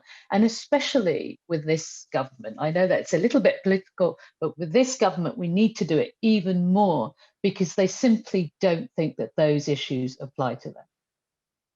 Which sort of leads me to my next question, which I'm going to throw open to all of you and ask you each to answer very briefly, because we really sadly are strapped for time. But do you have any hope for the government truly considering women in policies in the new future? Has the government learned any lessons? So Rosie, I'm going to ask you first whether you've got any hope. Oh, it's a very simple answer. No, no, and no. I feared you might answer in that way. Jolie? There was a press release that appeared on the government website yesterday that said the government now want flexible working to be available for everybody, which we've campaigned for a long time. So I'm very excited about that. But we have seen recently they gave maternity leave to Suella Braverman, the Attorney General. They made maternity leave available for one person and managed to get a bill through, whereas we have waited 5 years for them to put various bills through that will protect all pregnant women and all women on maternity leave and ensure they have pay and are protected from their jobs, and have seen nothing. So yeah, I mean, I think there's some hope there, but predominantly, sadly, it's a no as well. Well, some of us are quite pleased that Ms. Braverman's on maternity leave, but I won't say any more about that. But Polly, any hope? There are some areas where we're starting to see some slightly better decision making from the government. Special educational needs this time around, when the schools closed, they didn't downgrade the legal rights like they did last time. But overall, I think that this is only going to be different if we continue to hold the government to account. I don't think it's going to be done happily and willingly. And Zubaida, you get the last word. There's potential. If there's anything I've learned in my time at Runnymede as director and deputy director, is there's more than one way of skinning a cat. Which, I mean, literally with government, if you don't have a seat at the table, you can circumnavigate that. You can try and influence select committees, you can try and work with MPs directly, you work with media directly, and we can make progress. You know, we saw it at Runnymede Trust throughout the year, where we shifted the government from collecting data on ethnic minorities in terms of the impact on their health, and I've seen it working with the women's sector and the poverty sector, particularly the poverty sector. So there is potential and there are gains, but as Jolie suggested, we need, and as Polly and Rosie have suggested, we need to hold them to account. We need to keep pushing. We need to work with the third sector. We need to make sure that judicial reviews are still allowed to happen. They're trying to downgrade those. So there is potential. There is hope. We just need to work together. Thank you. Well, that's heartening. Thank you.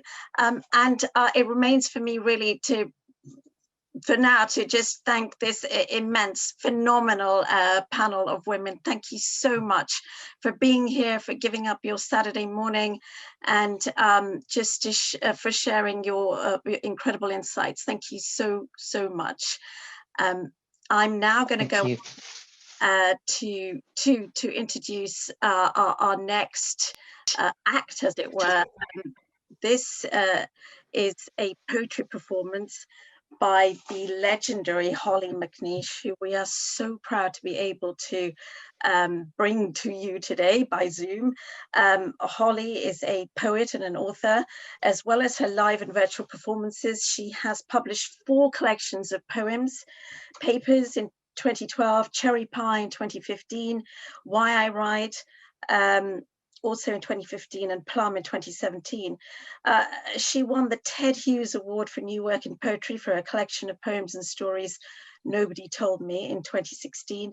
She has 2 forthcoming collections, Slug and Other Things I've Been Told to Hate. That's due out this year, and Lobster next year. She's co-author of a play, Offside, about the history of British women in football, and she has released an album of poems and music. So her poetry and storytelling spans pregnancy, parenthood, breastfeeding, sex, masturbation, adolescence, relationships, and commercialism. So much. So give it up for Holly. Hi, thank you so much. Thanks very much for having me. It feels quite weird to now come on and read sort of 15 minutes of poetry, but thank you for this morning and thanks for having me. It's been amazing. I was wondering what poems to write, and actually you mentioned masturbation, which has been a bit of a de-stressing lockdown activity at the moment, but I won't read those poems. I'm going to read some poems that I wrote for myself and for other people during lockdown, basically. So honestly, thanks for having me. It's been enlightening, and hope you enjoy some of the poems. So this one's called Our Own Way. And this is one I just wrote, just like many parents, mothers, just being overwhelmed with all the advice I was given about what sort of homeschooling I should or should not be doing and all the extra activities I could be doing.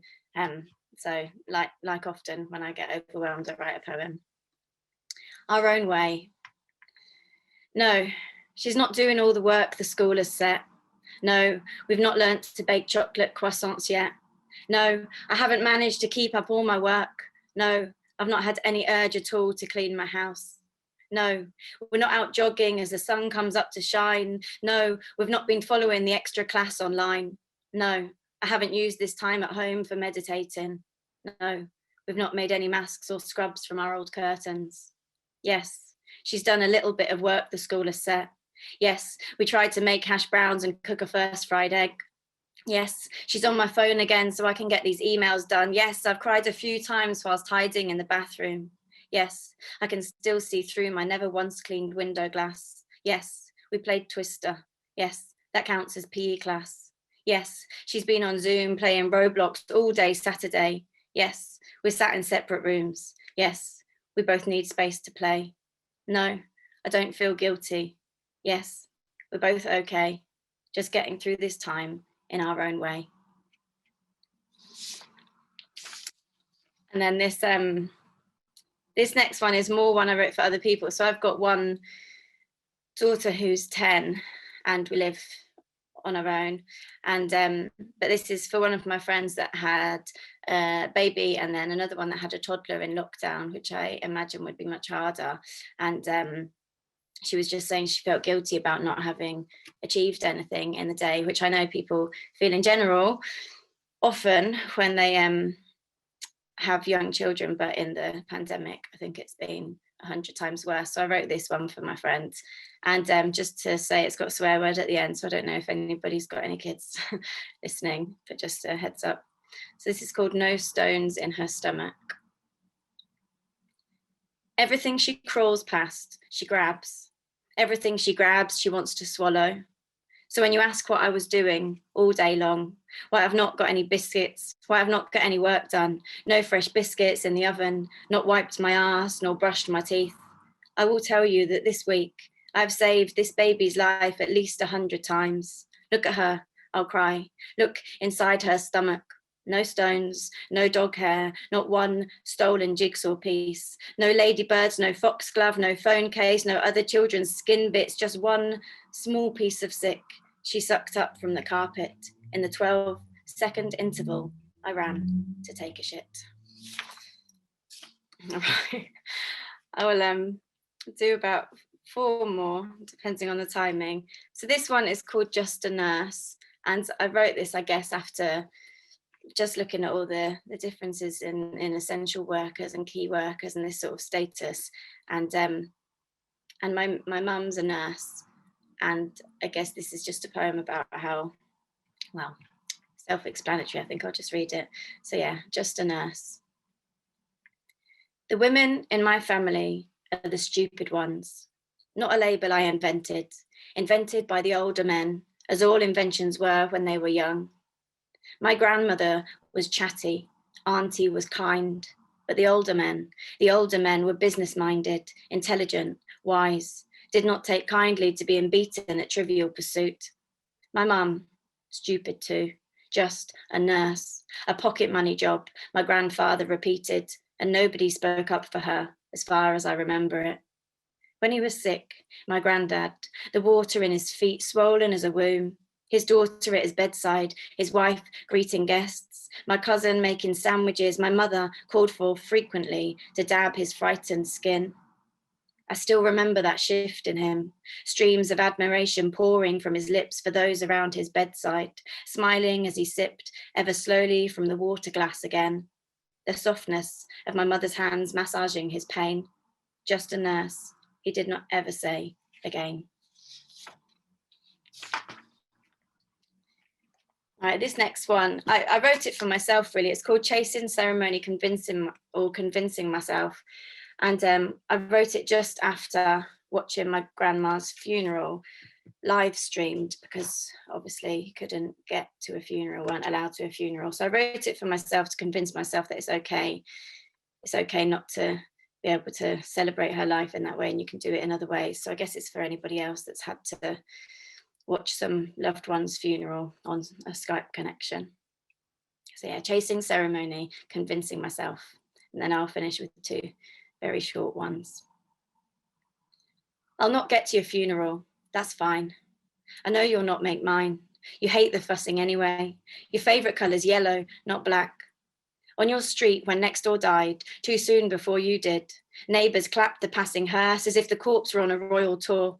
You turned towards your daughters. Here, don't you dare do that for me. Hair cradled into rollers each night until the night you left, still begging life for curls. The laws do not allow me to stand and watch your lifetime exit puppet show-sized curtains as tears try to console each other 2 meters apart. The only good things are the sandwich platters afterwards anyway, and we can't even have those. So I'll celebrate you here, 300 miles from home. Wear that butter-colored jumper you once said made me pretty. Wallow in self-pity as if your loss is all my loss. Let lips tremble all they want, eyes swell to embarrassed red, too obvious a grief to meet with any friends, even with the recommended coffin space between us. No need for all that, huh? Who cares about it, right? I already said I love you so many times in life. Each time I said I love you, each postcard that I sent, each nightie that you lent me, each evening that we wasted watching pre-records of Countdown at a volume that I'm almost sure has pierced some of my eardrum, in refining just that splash of milk to slightly hint your tea with, till you looked inside the cup again and smiled and said, that's perfect.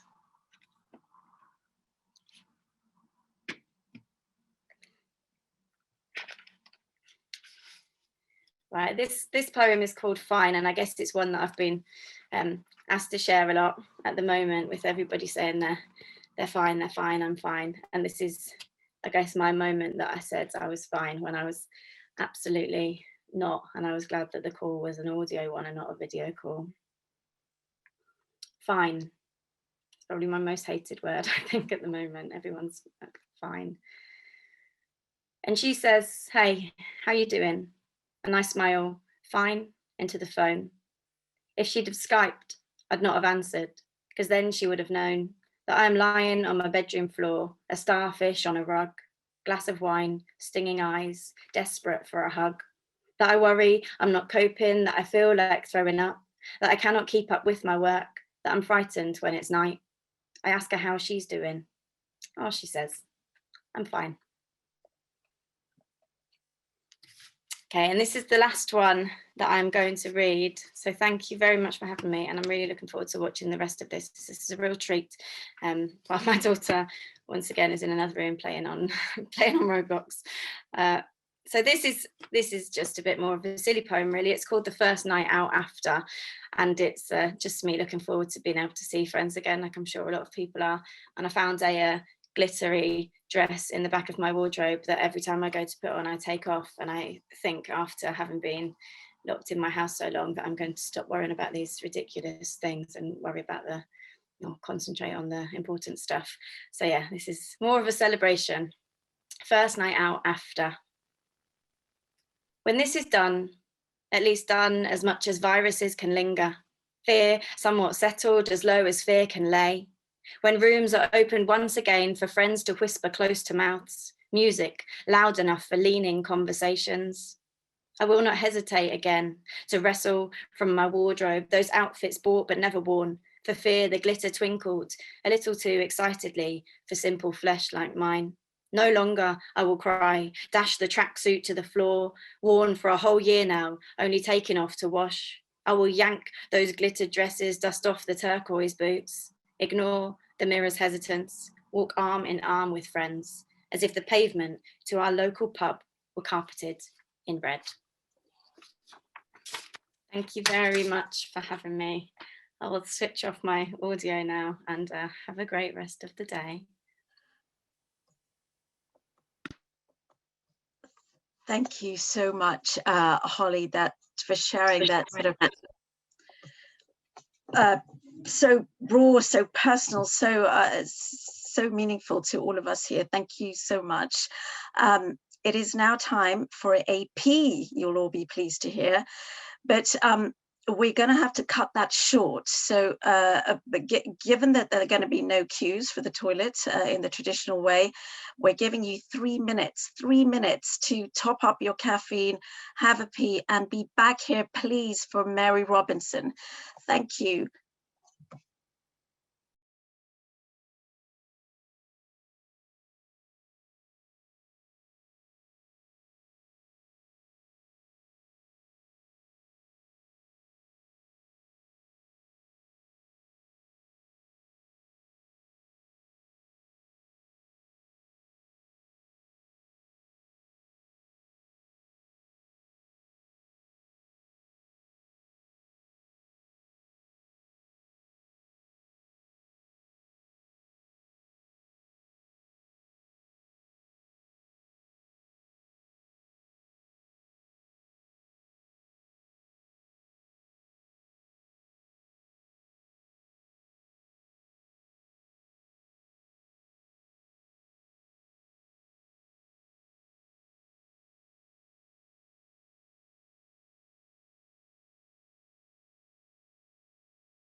Well, welcome to this afternoon session. And I hope you can hear me. I don't know whether you can see me. I can't see myself on my own screen. But let me start by saying that it's wonderful to have you all here with us to celebrate International Women's Day a couple of days early, but let's make it the whole weekend. And we're moving on in this next session to look at the effects of COVID internationally, the ways in which the issues that have been raised in this earlier session actually are reflected and are in some ways, in some places, even more grave. And we have a wonderful panel coming up. We have the wonderful keynote speaker, Mary Robinson, who was the first woman to be president of Ireland, who is an extraordinary woman who became the High Commissioner for Human Rights for the United Nations, who has continued to be a voice for those who are marginalized and a voice for women's equality. And there's no doubt that in Ireland, having her, she was a senator before she became the president. She was a professor of law at Trinity College Dublin. And I used to see her on platforms when those of us who were speaking about feminism in the law were few and far between. And happily, there's so many of us now. But Mary has definitely been one of the people who got the change through that we've seen in Ireland in recent times. She started that ball rolling by talking about women's rights, by talking about LGBTI rights, and she has been at the forefront of many changes. So let me start by saying a welcome to Mary Robinson, our keynote speaker for this next session. Thank you very much, Helena, and happy International Women's Day, everyone. I feel I have to begin with that greeting because it's a way in which we salute each other, but it's even less true for women at the moment than in recent years. I was very glad to tune into this great day in time to hear Holly Mcnish and her poems, very moving and very true. COVID-19 has taken a great toll on women and girls' lives and livelihoods, and actually set back the progress of recent years. I'm aware that for good reason, we're running over time. So I'm actually going to condense what I say into 10 minutes rather than the 15 that I had planned. I think that's what women do in these situations. And I want to focus us not on the Build Back Better, which the UN uses, which the Biden administration uses. No, I want to be in tune with all of you, I believe. What we want to do is we want to build forward for equality, justice, and sustainability. And frankly, we don't want to waste this terrible crisis because COVID is terrible all the world over, and we're at the international level now. It has exacerbated all of the inequalities, from racial inequality to gender inequality to LGBTI inequality to inequality of marginalized indigenous peoples, people with disability. And it has brought out a good feminist word, the intersectionality between those inequalities. And I think we can learn at least 4 lessons from COVID and think about them. The first lesson is that collective human behavior matters. It's actually what's keeping us a little bit safe from the virus as we roll out the vaccine. The more we comply with social distancing, washing our hands, all of that, the more we can protect ourselves. We have another crisis, which I will come to towards the end, the climate crisis. Collective human behavior is going to have to change. And so that's one lesson. The second lesson is that government matters. Too often recently, there's been a kind of denigration of the role of government in favor of the free market that's going to solve everything. Of course it's not. And we now learn that government and government policy matters hugely. And bad government has been exposed in a very raw way by COVID. And actually, good government has also been shown, and I am pleased, as I know all of you are, that we're seeing women's leadership do better in countries that are women-led. For example, the poster child, obviously, is New Zealand with Jacinda Ardern, whom I know and like very and admire very much. But also, in Taiwan, the president there, close to China, in Europe, which has had a resurgence, but nonetheless, we respect and take seriously what Angela Merkel is doing in Germany, what the prime ministers of Norway, Sweden, Denmark, Iceland are doing. And, it's beyond that, it's the Bermudas. We've all welcomed Kamala Harris as Vice President of the United States and her role together with John Kerry in tackling climate. And again, I'll come back to that, but government matters. The third issue is the one the children have been begging us to pay attention to, that science matters. Look at governments, all of their press conferences now on COVID are side by side with their health experts, and rightly so. We need to listen to the climate experts too when the time comes, and it's now. So science absolutely matters going forward because of the urgency of where we are and what we have to deal with. And the fourth issue is a more subtle one, but it's very true. Compassion matters.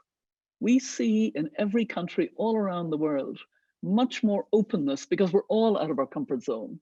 So we see an openness to the worst situation of others in our own country or in our world. We're seeing, food parcels, caring, empathy. And empathy and compassion are extraordinarily important. I want to deal with the COVID bad effects on women and benefit just from a recent poll in highlighting some of these, because there has been an unfair impact of COVID on women. Women dominate sectors such as healthcare and education that are crucial to tackling COVID and crucial to our societies. And in one way, we've valued nurses, we've valued doctors, but we've also valued cleaners in hospitals as we didn't before. And yet, women are also disproportionately represented in industries that are expected to decline the most due to COVID. So we're seeing women laid off in big numbers in accommodation and food services and retail trade. And COVID-19 disrupts all employees, but women with heightened challenges because they, let's face it, they still have more of the care burden, whether it's for children or for the elderly. And we know that mothers are more likely than fathers to consider scaling back because of homeschooling, because of caring for elderly or ill or children with special needs, for example. And they're either going to scale back or maybe leave the workforce because of COVID. We know that in abusive households, the situation is far worse for women. And that's one that really troubles me greatly. We know that girls in the developing world, when they're out of school, are pushed into early child marriage, something the elders have cared a lot about. So there's so many different ways. And we know even that senior women are feeling more pressure. That was something I was interested in the poll that I was looking at. They're feeling the pressure of exhaustion, of burned out, and of pressures to work more and take even more responsibility. So what's this year? I'm sure you've been talking about it earlier. I wasn't able to join until I just got there in time for Holly Mcnish's poetry. But this is the year that we mark the Beijing Conference. It's a year late, yes. We got more time to plan for it. And we have generation equality, in which in Mexico in June of this year, Mexico in March and France in June, we will be marking with UN Women and women's organizations around the world the way to realize women's rights for an equal future. We want equal pay, equal sharing of unpaid care and domestic work, an end to sexual harassment and all forms of violence against women and girls, healthcare services that respond to their needs, and their equal participation in political life and decision-making in all areas of life. And we need to be supportive. We need to be there. UN Women is just a focal point, and I've been in the UN. It doesn't work unless it's participated bottom up and wholeheartedly. So women lawyers, women judges, women in the legal profession have a real role to play. I managed, as Helena knows, to persuade the International Bar Association to take climate justice more seriously some years ago. And I'm very proud of the fact that they have done so well with a very major report that Helena was a key part of. I want to do the same for the women's movement. You know, I recognized a few years ago that women cared a lot about a whole range of issues. They were very knowledgeable about the need to see girls' education and health issues globally. Very knowledgeable about that, but actually until recently weren't quite sure how to talk about climate issues. And Beijing, 26 years ago now, didn't come forward with strong recommendations on climate for understandable reasons. It wasn't affecting except the most vulnerable parts of the world. But now this climate crisis is with us with an intensity we have to take seriously. And it's, you know, it's the wave behind the COVID wave that we're very preoccupied by and spending a lot of money trying to recover out of. We have to align that recovery completely with a world of staying at 1.5 degrees. And we have to do it in a year where we have framework opportunities. First of all, the Convention on Biological Diversity in China. Then the climate conference, the COP26 in Glasgow in early November. We don't bring those together enough. We kind of are in silos. We're either thinking about biodiversity or thinking about climate as if they were different. Well, they're not. I mean, the IPCC report in October 2018 set the frame now for where we are. It said, actually, the whole world needs to stay at 1.5 because there's a very serious difference between 1.5 degrees and 2 degrees of warming. In that space, awful things may happen. The Arctic ice will probably disappear. The coral reefs will probably disappear. And the permafrost will melt hugely. So the same scientists said the whole world must stay at 1.5 degrees. You have 12 years, they said then. We have less than 10 now. In which to reduce by 45% our emissions. And another report shortly afterwards in May 2019 talked about the loss of biodiversity and extinction of possibly 1 million species. Very, very serious. And every report since then on land use, on everything, and all the tipping points that the scientists point to are more urgent. This is the issue for the women's movement for the next decade. It's not even a decade to 2030, in order to have a safe future for our children and grandchildren. Is there anything more important? And it is a justice issue. Let me just give you the 5 layers of injustice that bring me to always have a climate justice approach to the climate crisis. And the first layer is that it disproportionately affects the most vulnerable countries and indigenous communities that aren't responsible. The second layer is the gender dimensions of that, the different role, the different rights, the different access to training or credit of women. The third layer is the one that children spoke about, the intergenerational injustice. The fourth layer is important because it's the pathways to development are unfair. Industrialized countries had a pathway based on fossil fuel. Developing countries have to bring their people out of poverty, have to develop, want to grow green, but we're not giving them the access to the technology and training, etc. And the fifth layer is the injustice to nature herself, and that we're not doing that. So I want, in this year where we're galvanizing towards generation equality, that we also highlight as women at every level that the climate crisis is the crisis of our time. It's the crisis that we have to address. We change behavior in the home. We can manage in our positions wherever they are, and women are in more leadership positions to highlight the importance of this.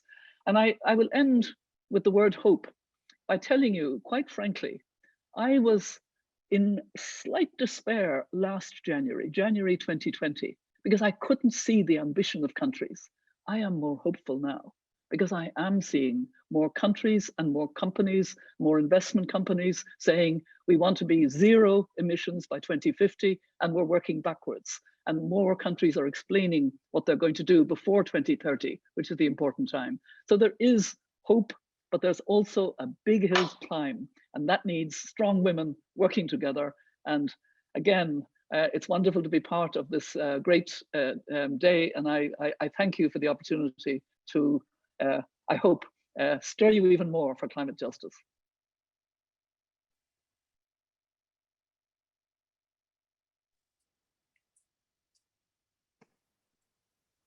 Mary, thank you so much. Mary, thank you so much for that wonderful, wonderful keynote. And can I just remind everyone that Mary Robinson now is the chair of a fantastic group called the Elders, and they're former presidents, former prime ministers, leading voices in our world who have the wisdom that you've just seen displayed by Mary herself. Mary, there are a number of questions that have come up, and one is very much relating to climate, which you're now really involved in. You've got a Centre for Climate Justice, and you've been a leading voice on this issue. And I wanted to just ask you, why do you think that women can be best placed to take a lead in the arguments for climate justice? Why are women's voices particularly important? Women's voices weren't there not so long ago on climate. That was what shocked me when I went to my first climate conference in Copenhagen. It was very male, very scientific, very environmental statistics and numbers, and not about human rights and not about gender. And you know, I had come to make that connection in my work in African countries. I was really surprised to see how vulnerable they were and how least responsible they were. And they were shocked that they didn't know when to sow, didn't know when to harvest, etc. And that brought me, as I say, to a climate justice approach. I believe that we will not be able to address the urgency, the heightened urgency of this issue, unless women worldwide stand up and say they haven't actually done so enough yet. There are wonderful women. I mean, look at Christiana Figueres, Patricia Espinosa, lots of women, individual women who have been giving leadership and who gave leadership before Paris, as I saw, etc. But women's networks, women's empowerment, I mean, there's a great trust between women's networks. That trust must now kind of take us out of COVID, you know, building forward, as I said, with this justice, this equality, and this sustainability. And we absolutely need those voices. Well, it also seems to me that perhaps one doesn't want to be stereotypical here, but that women are particularly concerned about what the world will be like, the world that we're going to leave to our children and our grandchildren, and are fearful that their futures are being put at risk currently. And so it may be that long view is one that women are more inclined to take. I don't know, but certainly given our roles within families and so forth, it does seem that we do concern ourselves with well-being and with those elements of this. Actually, that's a very important point, and I really want to address it, and I should have probably done it more. I have a podcast that you may know of called Mothers of Invention, and we were a bit provocative in saying that climate change is a man-made problem that requires a feminist solution. But I always explain man-made is a generic, you know, we're all responsible, and a feminist solution includes men as well, because it's the problem-solving, collaborative, listening, non-hierarchical, non-ego problem solving, and that's what we need. But actually what we need also, and this is really important, is we need to think more about this good future that we need to be rushing towards. It's a good future. It will be very much healthier. The deaths from pollution, indoor and outdoor pollution, are very serious all around the world. We've based our energy on what is destroying us. We must move to this clean energy. We must have nature-based solutions. We can look forward in 10 years to loving being in our cities because they will be greener, cleaner, etc. And we have to talk about this a lot. And that's again where women come in, not to be apprehensive, but actually to be urgently wanting to achieve where we need to get. Mary, it seems to me that along with climate change as a challenge for the future, and along with the aftermath of COVID or living with COVID, whichever it turns out to be, we have another great problem. And it's another pandemic, and it is the rise of populism, populist governments, and almost all of them led by men of a particular kind, who are themselves deniers of climate change and usually don't want to engage with it, or on the other hand, or as well as being bad on the issue of giving equality to women, being the people who don't recognize the importance of reproductive freedom, etc., who don't want women out of the house, who don't respect women in the ways that we've been talking about. We've got a combination of three rather ghastly things taking place in our world at the moment. And I wondered if you agreed with me on the whole business of populism, and whether we might be seeing the seeds of a new trend, which is the rise of the woman leader. I think we have had a bumpy ride in the last while because of the Trump bad leadership. That somehow gave space for other populists. That has changed now with the Biden-Harris administration. So, they're very much trying to compensate for 4 years of really bad leadership. And it is working. We're seeing China being taken on in human rights. We're seeing, much more addressing of the issues that need to be addressed. It will take time to, restore again the full multilateralism that we need. But actually, again, I come back to the urgency. I think more and more of us are realizing we have to bend the curve very significantly, and we haven't bent it yet, in order to have a safe future for our children and grandchildren, but also to have a much better future. That's the point I want to emphasize. So I think we're actually seeing, because when I was High Commissioner for Human Rights, what gave me great energy and hope was in every conflict, in every human rights crisis situation, there were people working on the ground for their rights, trying very courageously. That's happening in Hong Kong. It's happening with the Uyghurs in China. It's happening, it's happening in different. We need to be more supportive of what's happening on the ground. And the elders, got a great lesson from Nelson Mandela, if I can share that with you, since you mentioned that I'm chair of the elders. I remember our first meeting with Mandela when he was speaking to a planning meeting of us as elders before the launch. And he said, be humble. When you go to a place, listen.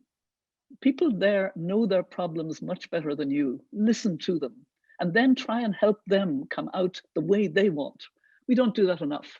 We come out, we come in, even NGOs and even the UN at times can come in with ideas that are not necessarily the right way forward for that community and that people. And I think we can learn in humility to do better. I think that business of listening, it particularly applies to women who've not been listened to enough over the eons. Mary, I want to thank you, and I just wish we had more time, because I always enjoy being in conversation with you.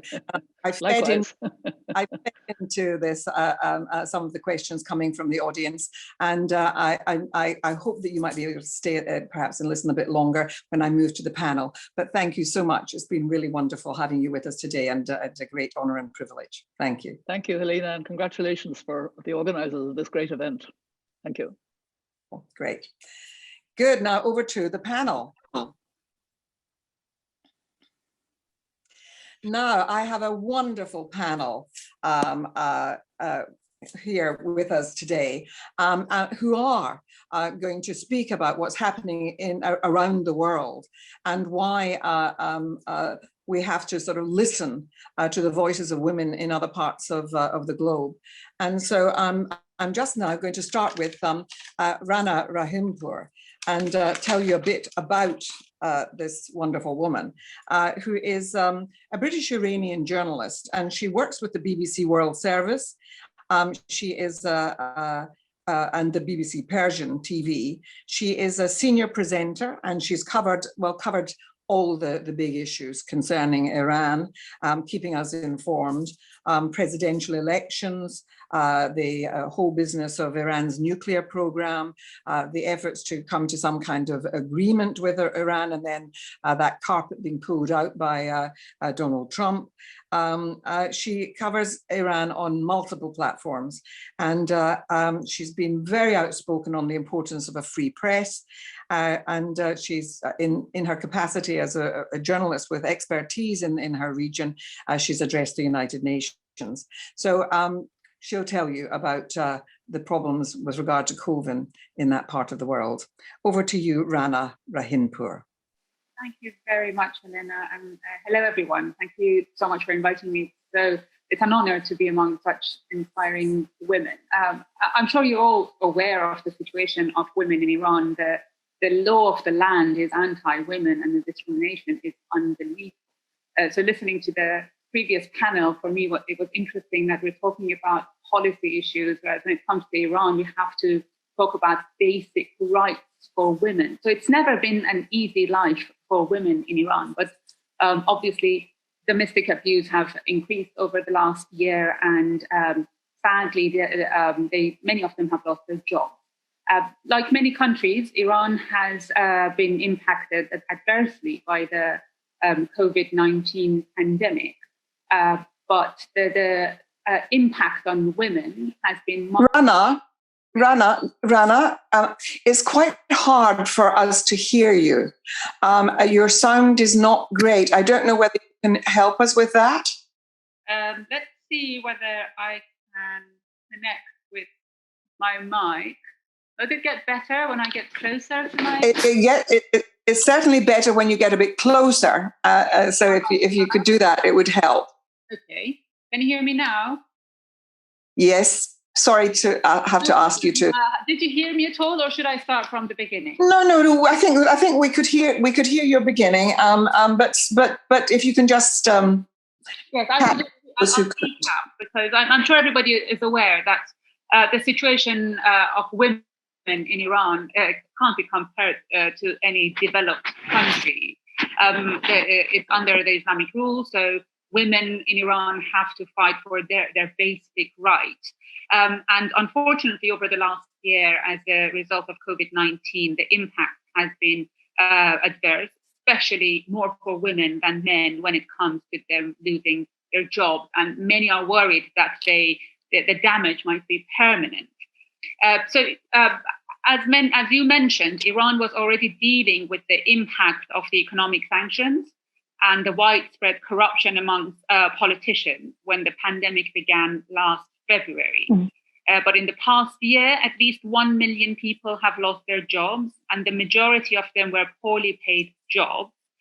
It's very difficult to get any data outside the country because independent journalists are not allowed to enter the country. So most of the reports we get are the reports that come out of state media. So according to Iran's labor news agency, women only form 1/5 of the employed population in Iran. And many of them work in the poorly paid jobs without any benefits, mostly with no contracts, no insurance.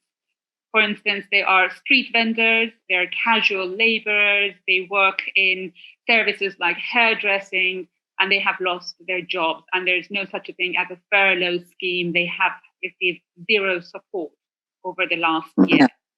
And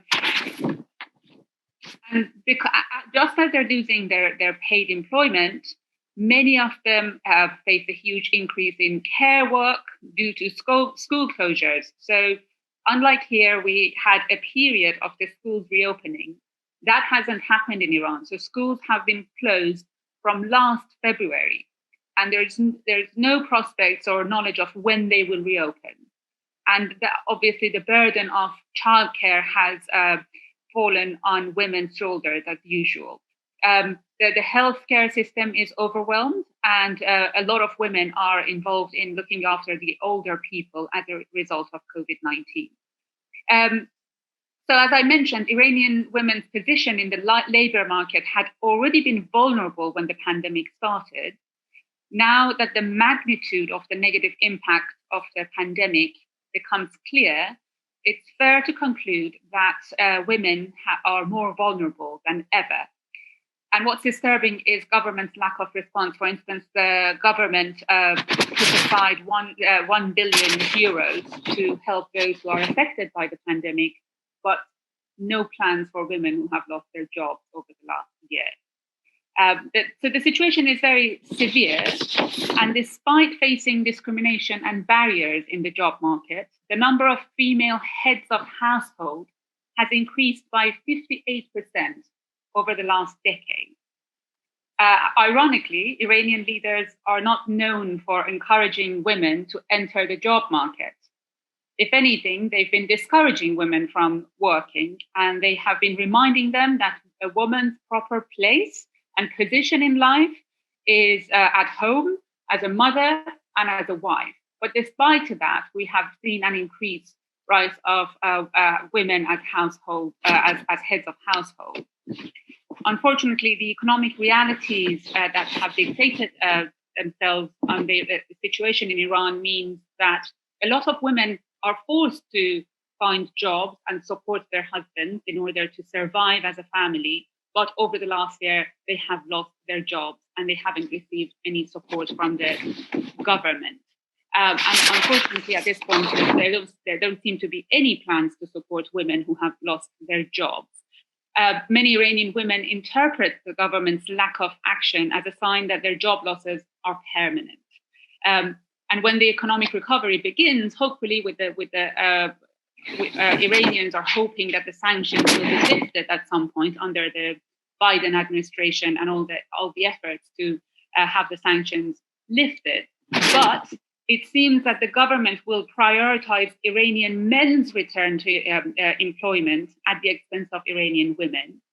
And that prospect for many hardworking Iranian women means living in permanent poverty.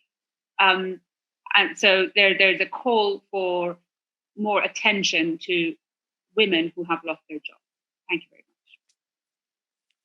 Rana, thank you so much. I just wanted to raise here something that had come up in the questions from a wonderful campaigner, Margaret Owen, about the position of widows. And I know that because of the long war that there was between Iran and Iraq, there are many widows who in Iran, and the same is true in Iraq. I did a sort of independent review of certain human rights programs for women, and I went to Iraq, and I was amazed at the high number of widows that there were because of conflict. But then in the aftermath of the invasion and in 2003, and then the militias killing people, at random, was that many women are trying to survive on their own. They're impoverished. They've got families of children, and they don't have any kind of course, welfare system or anything. And even here in a place like the United Kingdom and in the developed world, widows are often forgotten about. They're experiencing a particular loneliness and isolation during COVID. And so there are a group of women that we shouldn't forget about. And I think that Iran probably has a significant number, Rana. Is that right? Women surviving on their own with a family. So during Iran-Iraq war, many women were widowed, and the government set up an organization that was giving benefit to families of the martyrs, as they were called by the government in Iran-Iraq war. But I don't think that carried on. So that was specifically for women who lost their husbands in war. And after that, obviously, there are NGOs, and they are trying their best, but most of them are underfunded, and they don't receive any support from the government. And under the economic sanctions, they're all struggling. So many of these women are forced to find jobs, and as I explained, those jobs are not very well paid. Thank you, Rana.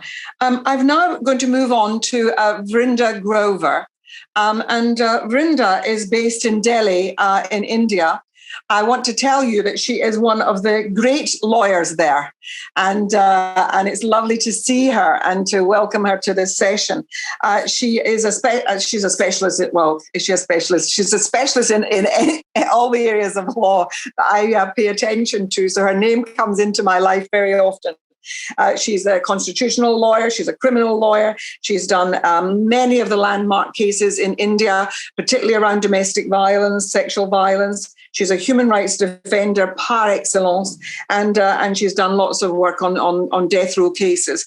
And so it's wonderful. She actually did the case. Many of you might not even know this, but there was still, and it's only just changing just now in Pakistan, a thing where in rape cases, there would be an examination of rape victims. It was called the two fingers test to see whether vaginas had been,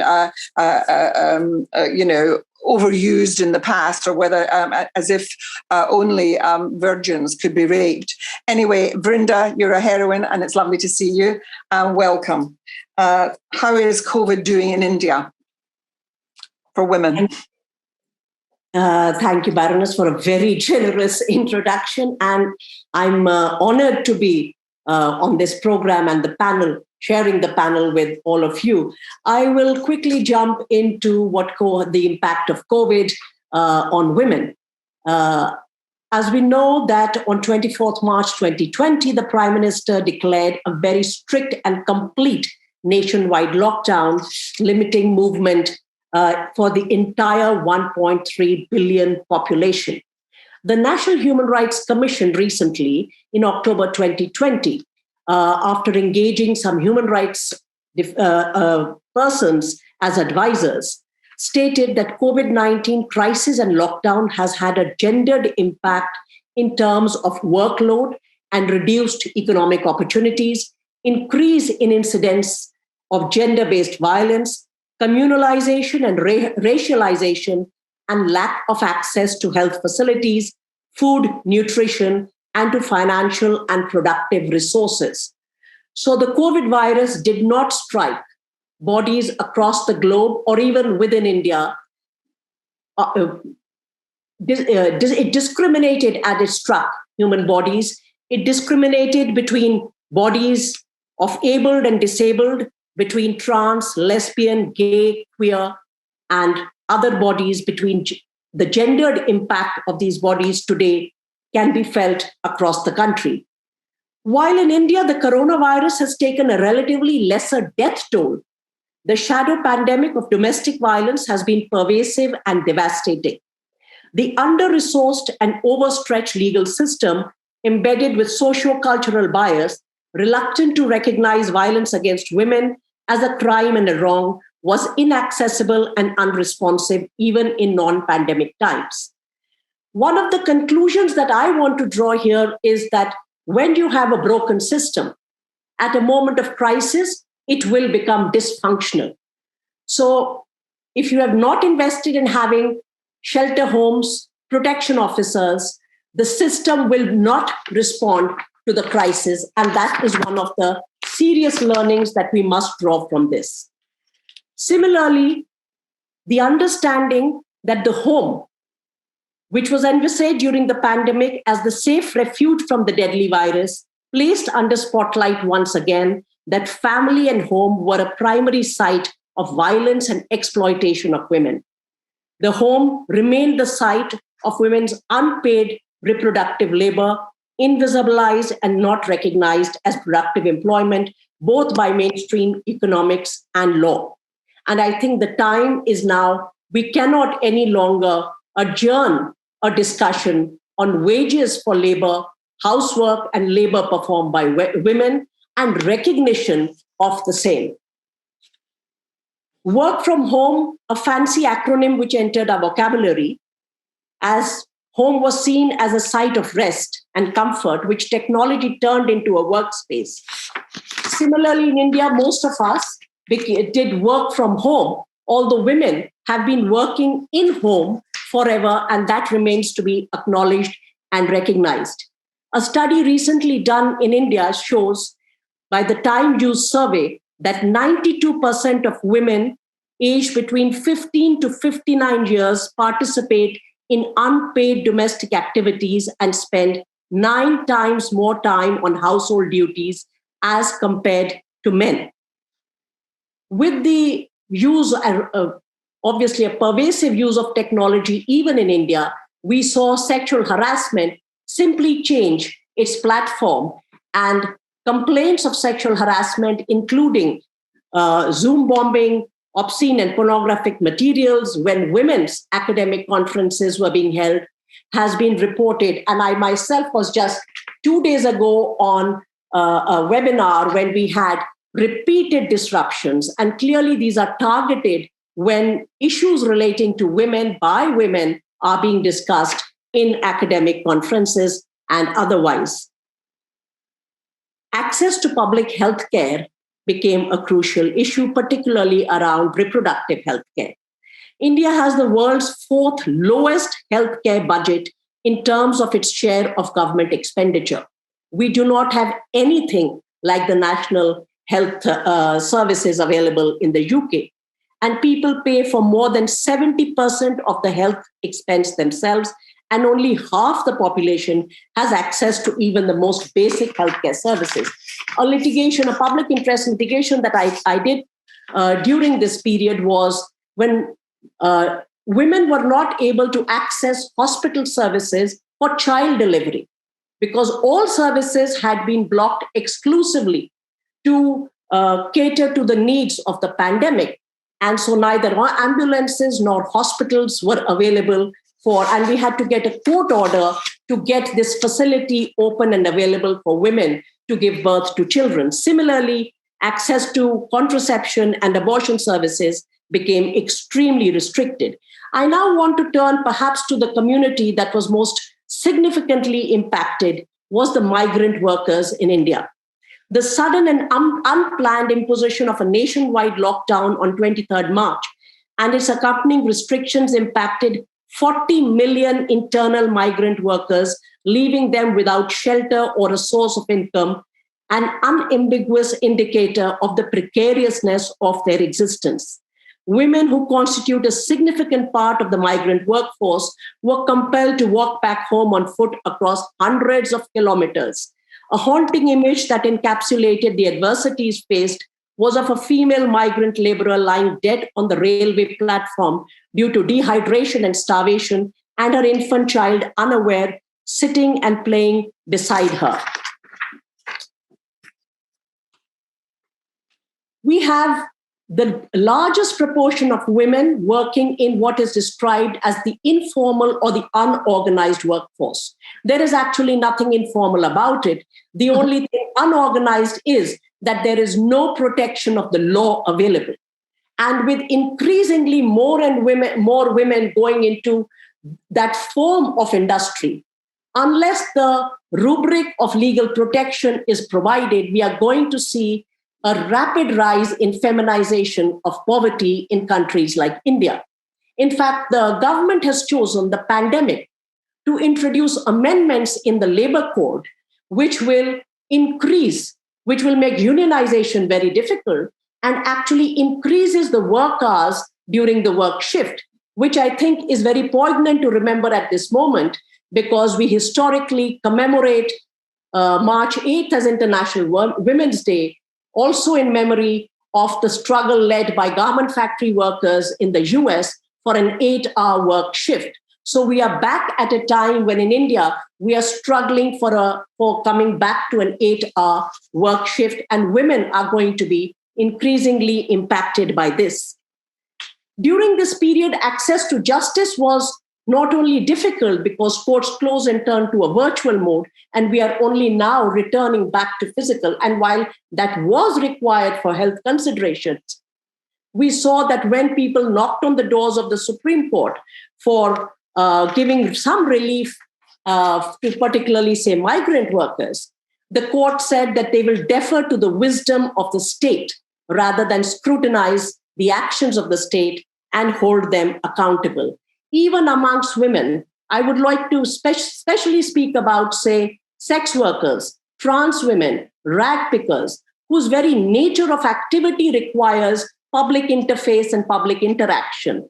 There are many, many reports today documented which show that many of them went to bed either with one meal or an empty stomach because there was absolutely no provision made by the state. It was society which stepped in to provide some kind of, I think I'm running short of time. I'm going to end there. I just want to point out that we see that there is a differential and disproportionate impact. We know what is fractured and broken. So how are we going to heal and recover that?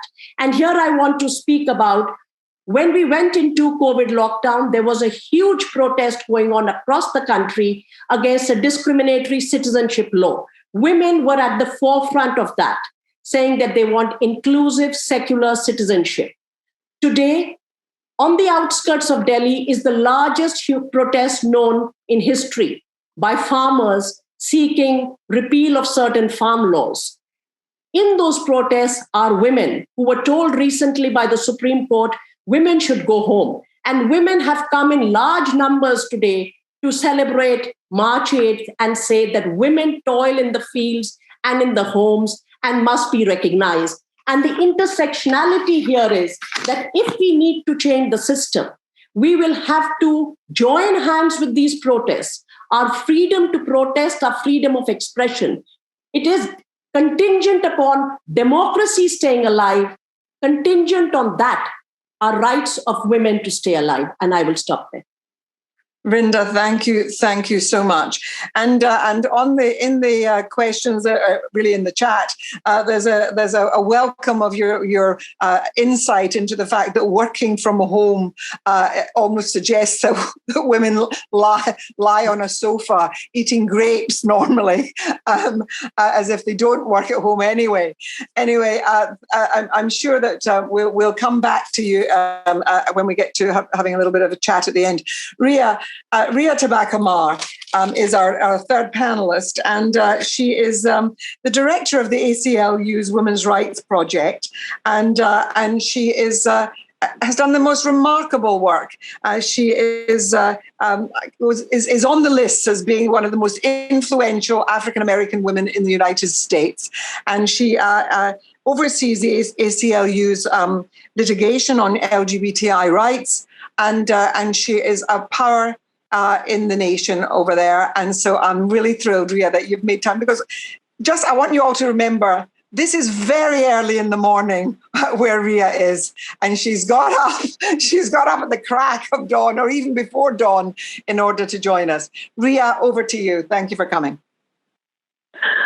Well, thank you so much for that lovely introduction. And yes, it was indeed dark when I woke up this morning, and I was sort of creeping around the house hoping to get ready without waking my children, which I think I've done successfully. So if nothing else is accomplished today, that has been a great victory. I did miss the first panel on the impact of COVID in the UK, but I've caught up on Twitter. And I will just say at the outset that it is very distressing to see how similar the effects of COVID on women have been across the world. And I don't want to repeat too much of what you've heard already. So I'll just highlight sort of a few bits that I think are specific to the United States.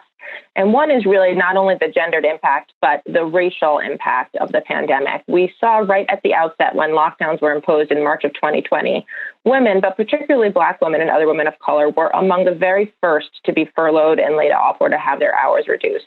And at the same time, Black women and other women of color were also more likely to be working in jobs that were considered essential, jobs like grocery clerk, jobs in healthcare, jobs in other kinds of caregiving, where they were forced to go to work, putting themselves and their families' health at risk. So somehow Black women found themselves both more likely to be not working and have no income, and more likely to be working under conditions that were incredibly risky for them and their families. I want to name that impact. Another impact that I don't think has been raised so far is the housing crisis we're facing in the United States. And I mention the housing crisis in this context because, of course, we know it's an economic justice issue and it's a racial justice issue, but evictions are also a gender justice issue. And it's something that we at the ACLU Women's Rights Project have worked on for some time now. We know that Black women in the United States face eviction at twice the rate of other renters, twice the rate. And once a family has been evicted, that can often serve as a blacklist, where it becomes impossible then to regain stable housing because you are essentially locked out of the housing market.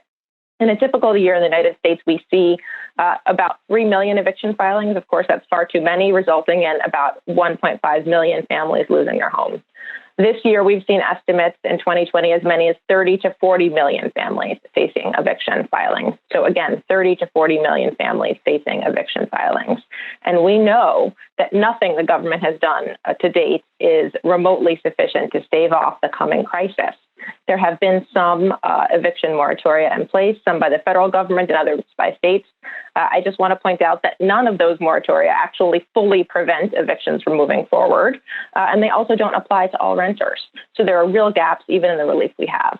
Then, of course, we're facing a coming cliff when those protections end, what comes next? And without meaningful rent assistance or a requirement that landlords engage with their tenants to work out some sort of payment plan, of course, the result will be that tenants will come out of the moratoria with an enormous bill of back rent due that they will be unable to meet. And we are deeply concerned about what that's going to mean for women-headed households, particularly families headed by Black women in the United States, both the immediate crisis of losing the home, the public health impacts of people who are told to be sheltering in place being dispersed from their homes and actually forced to double up or to move into overcrowded conditions, which are particularly dangerous during a pandemic. And then the inability of those families with a prior eviction filing on their record to regain stable housing, to live in places that are safe, that are accessible to schools, to jobs, and all of those impacts.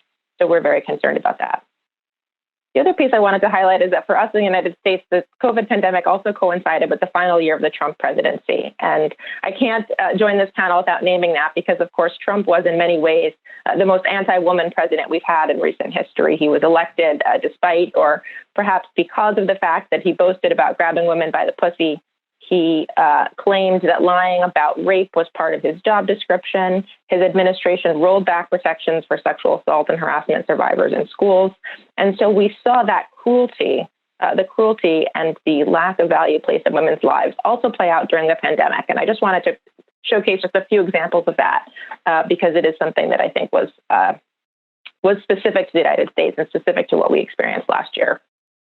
One was the fact that the Trump administration imposed a requirement that in order to access medication abortion, women actually had to go in person to pick up the pill. Now, this may sound somewhat benign, but keep in mind, almost any other medication can be dispensed by mail. There's no requirement that one go into a pharmacy to pick up, for example, even heavily controlled substances like fentanyl. So the administration singled out women, in particular, patients seeking abortion care and miscarriage care for this requirement, forcing them to choose between, exposing themselves to the risk of COVID-19 or obviously foregoing the health care that they needed. And that was a requirement that the United States Supreme Court reinstated after multiple federal judges had held that there was absolutely no reason to impose this burden on patients' health in the midst of a pandemic. But at the last minute, the United States Supreme Court stepped in and reinstated it, signaling, I think, a very disturbing lack of value placed on women's lives and the reality that we're living in. Another thing the Trump administration did during the COVID pandemic was to restart federal executions for the first time after 17 years. And I name that in this context because one of the remarkable things about this sort of killing spree the Trump administration went on in its final days, killing 13 federal prisoners in the last months of the administration, shortly before Joe Biden took office. And of course, Joe Biden opposes the federal death penalty and is expected not to carry out any further executions. But the Justice Department hand-selected who would be the prisoners, who would be the first to die at this killing spree. And they chose to include on that list a woman named Lisa Montgomery, a survivor of sexual abuse and torture, who as a young child was repeatedly raped by her stepfather, who actually constructed a rape chamber adjacent to the family home so that he could assault and terrorize her without interruption. Lisa was the first woman to be executed by the United States government in nearly 70 years. And by including a woman on the list, a woman who was a survivor of such horrific sexual abuse and torture, the Trump administration sent a very clear message about women, about our experience, about survivors of sexual abuse and torture. And it did, unfortunately, the Supreme Court did not step in, again, to halt her execution, despite other federal judges suggesting that more time was needed to evaluate whether all of this torture she was even competent to be executed, because unsurprisingly, she now disassociates and has suffered a great number of mental trauma as a result of the sexual torture that she survived. So these are the times that we are living in. We were asked by the organizers to include a note of hope. And so after this rather depressing recount of the events of 2020, I do want to point out that many of these actions we expect to be reversed by President Biden. And that does give me hope. Although I think the challenge for the Biden-Harris administration will be, how can we not just undo the harm of the Trump administration, but how can we actually embrace an affirmative vision of gender justice that goes beyond merely undoing what we've endured over the last years? Because we know that's not going to be enough. And the early signs, here in the United States are not promising. Some of you may have seen what felt a bit like a parody news item in the last several days, but was in fact real. The state of Idaho refused $6 million in federal grant money to reopen child care centers because of a view of some lawmakers that young children actually were best cared for by mothers in the home. And anything we do to make it easier for women to actually return to the workforce would be a negative thing for families. This is real. So this is not promising. However, we do have an administration that is, for the first time, naming this pandemic and the recession that has disproportionately affected women as a crisis for women, particularly Black women and other women of color.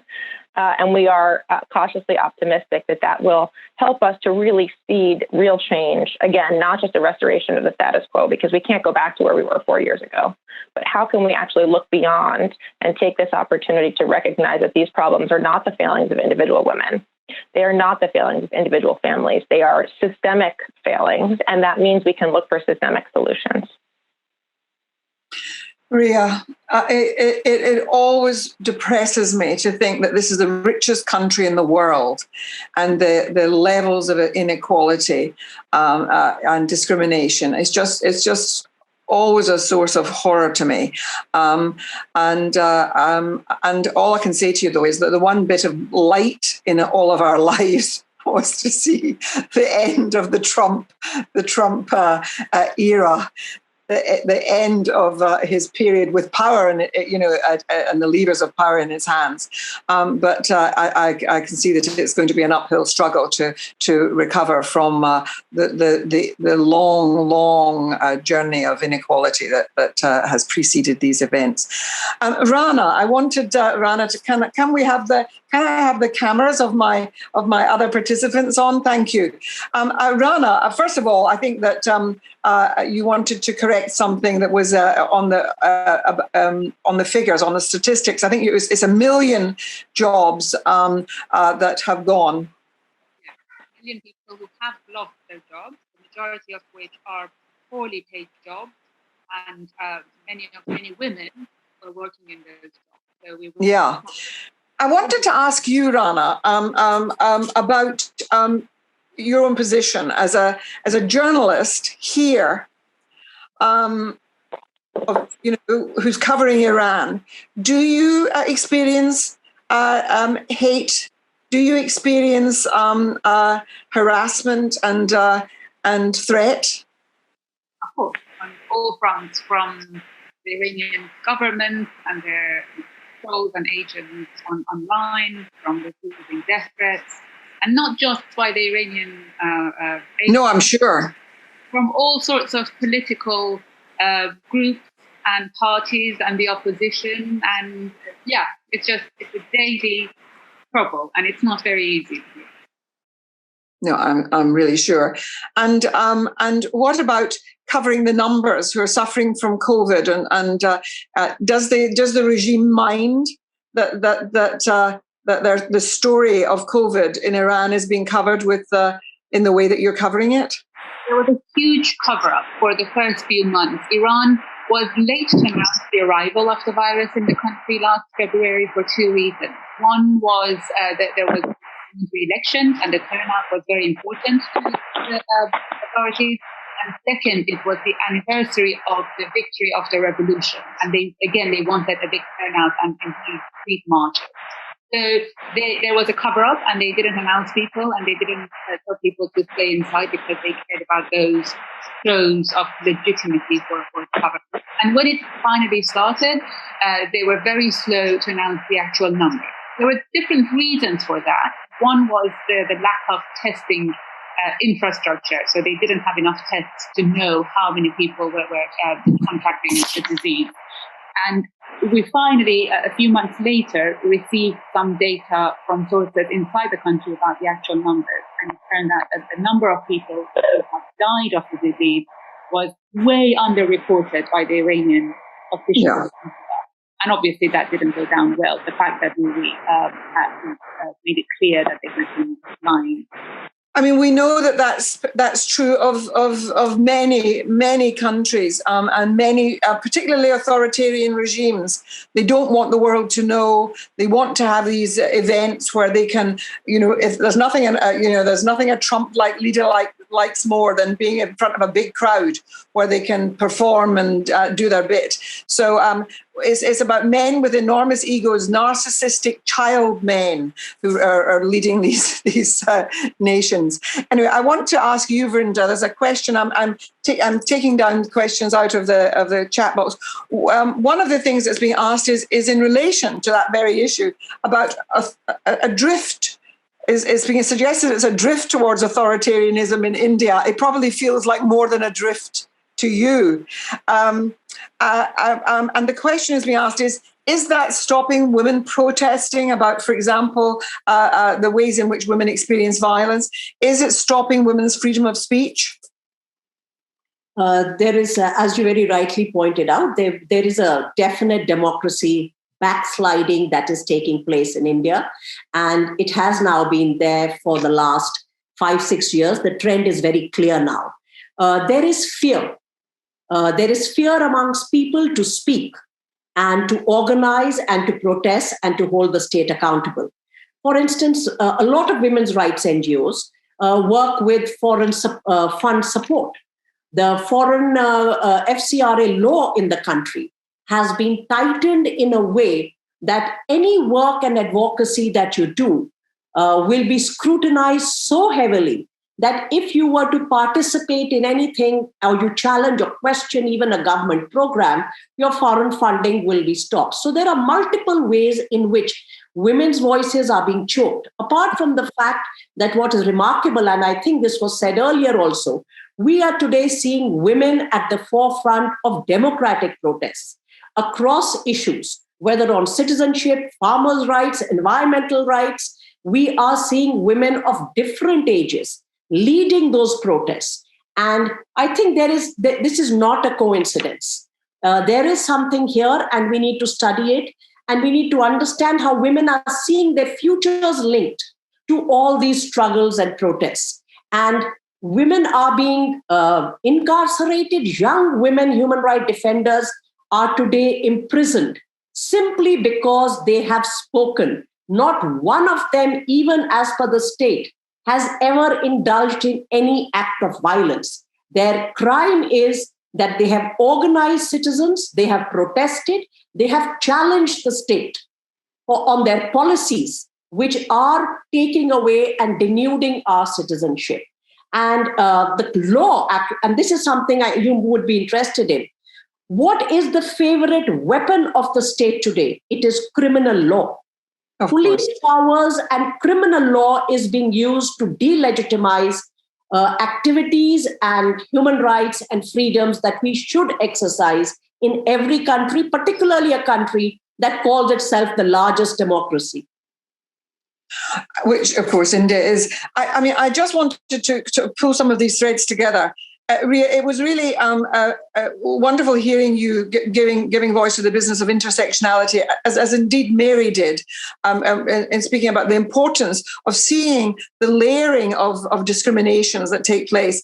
And to pick up on this, it seems to me that it's that business of social media has changed so much. I say this as a lawyer, and following what that does in evidential terms and the problems that arise over it, the horrors that it creates for women in terms of abuse online and so on, and the harassment and the experience that women have with this, the horror that it does to girls about how they look and so on from the age of 10 and 11 and 12, and then their self-harming and their loss of confidence and the detrimental effects of social media for women. And then on the other hand, there is the positive stuff, which is that it allows women to have a voice, the sharing, for us to hear from each other and across the world. And I know a lot of my work now is about organizing stuff. In fact, we're doing, Vrinda, so at the Human Rights Institute that I am involved in running for the International Bar, we're doing some work on training young lawyers who want to do stuff for the women in Assam who can't get their citizenship sorted. dealing with the women in Nazreen, who's in prison, who is the lawyer in prison in Iran, who has done so many of the cases that we all would identify as being cases about women and feminism, and seeking equality for women and the rights of children. But one of the things that did make the difference, I think, in giving women voice has been both the combination of the Me Too movement and Black Lives Matter, and it's spread throughout the world. Because I see it and I hear it from everywhere, from India through parts of Africa and so on. Women wanting to be heard now and not being silenced anymore, and that's one of the things that we should celebrate when we're thinking what are the good messages. Is that there are ways in which we can connect as women around the world in real ways like this. Here we are, India, covering Iran, reaching across the Atlantic, albeit at the crack of dawn, to Riyadh, and Mary over there in Ireland. The opportunities for us to connect together, and we've got to keep all of that alive and going, because I do think there is a sort of move. I feel the tectonic plates are shifting, and that women are not going to go back into the box again. Whatever the Ayatollahs in Iran might be saying about women should be at home, that's over. But it's going to be a fight because of what's happened over COVID and what's happened over the rise of authoritarianism and so on. This has been a wonderful session. It's been wonderful to have you join us. We want to give you advice, Rana, about getting your sound turned up on your computer, because it was hard for some people to hear. But lovely that you came in, and good luck with all your work in broadcasting. Ria? On the panel didn't have a proper sound system. That's totally unacceptable. Oh well, maybe that's the problem. Anyway, it's been really great having you all together, and thank you very much, and thank you to it was lovely that Mary Robinson came and sort of opened up this session for us. Terrific. We'll do it all again. See you as we go forward. Thank you. And now I'm going to put you over to my friend Katie, who is going to, I think, do the finalizing of this. Katie O'Byrne.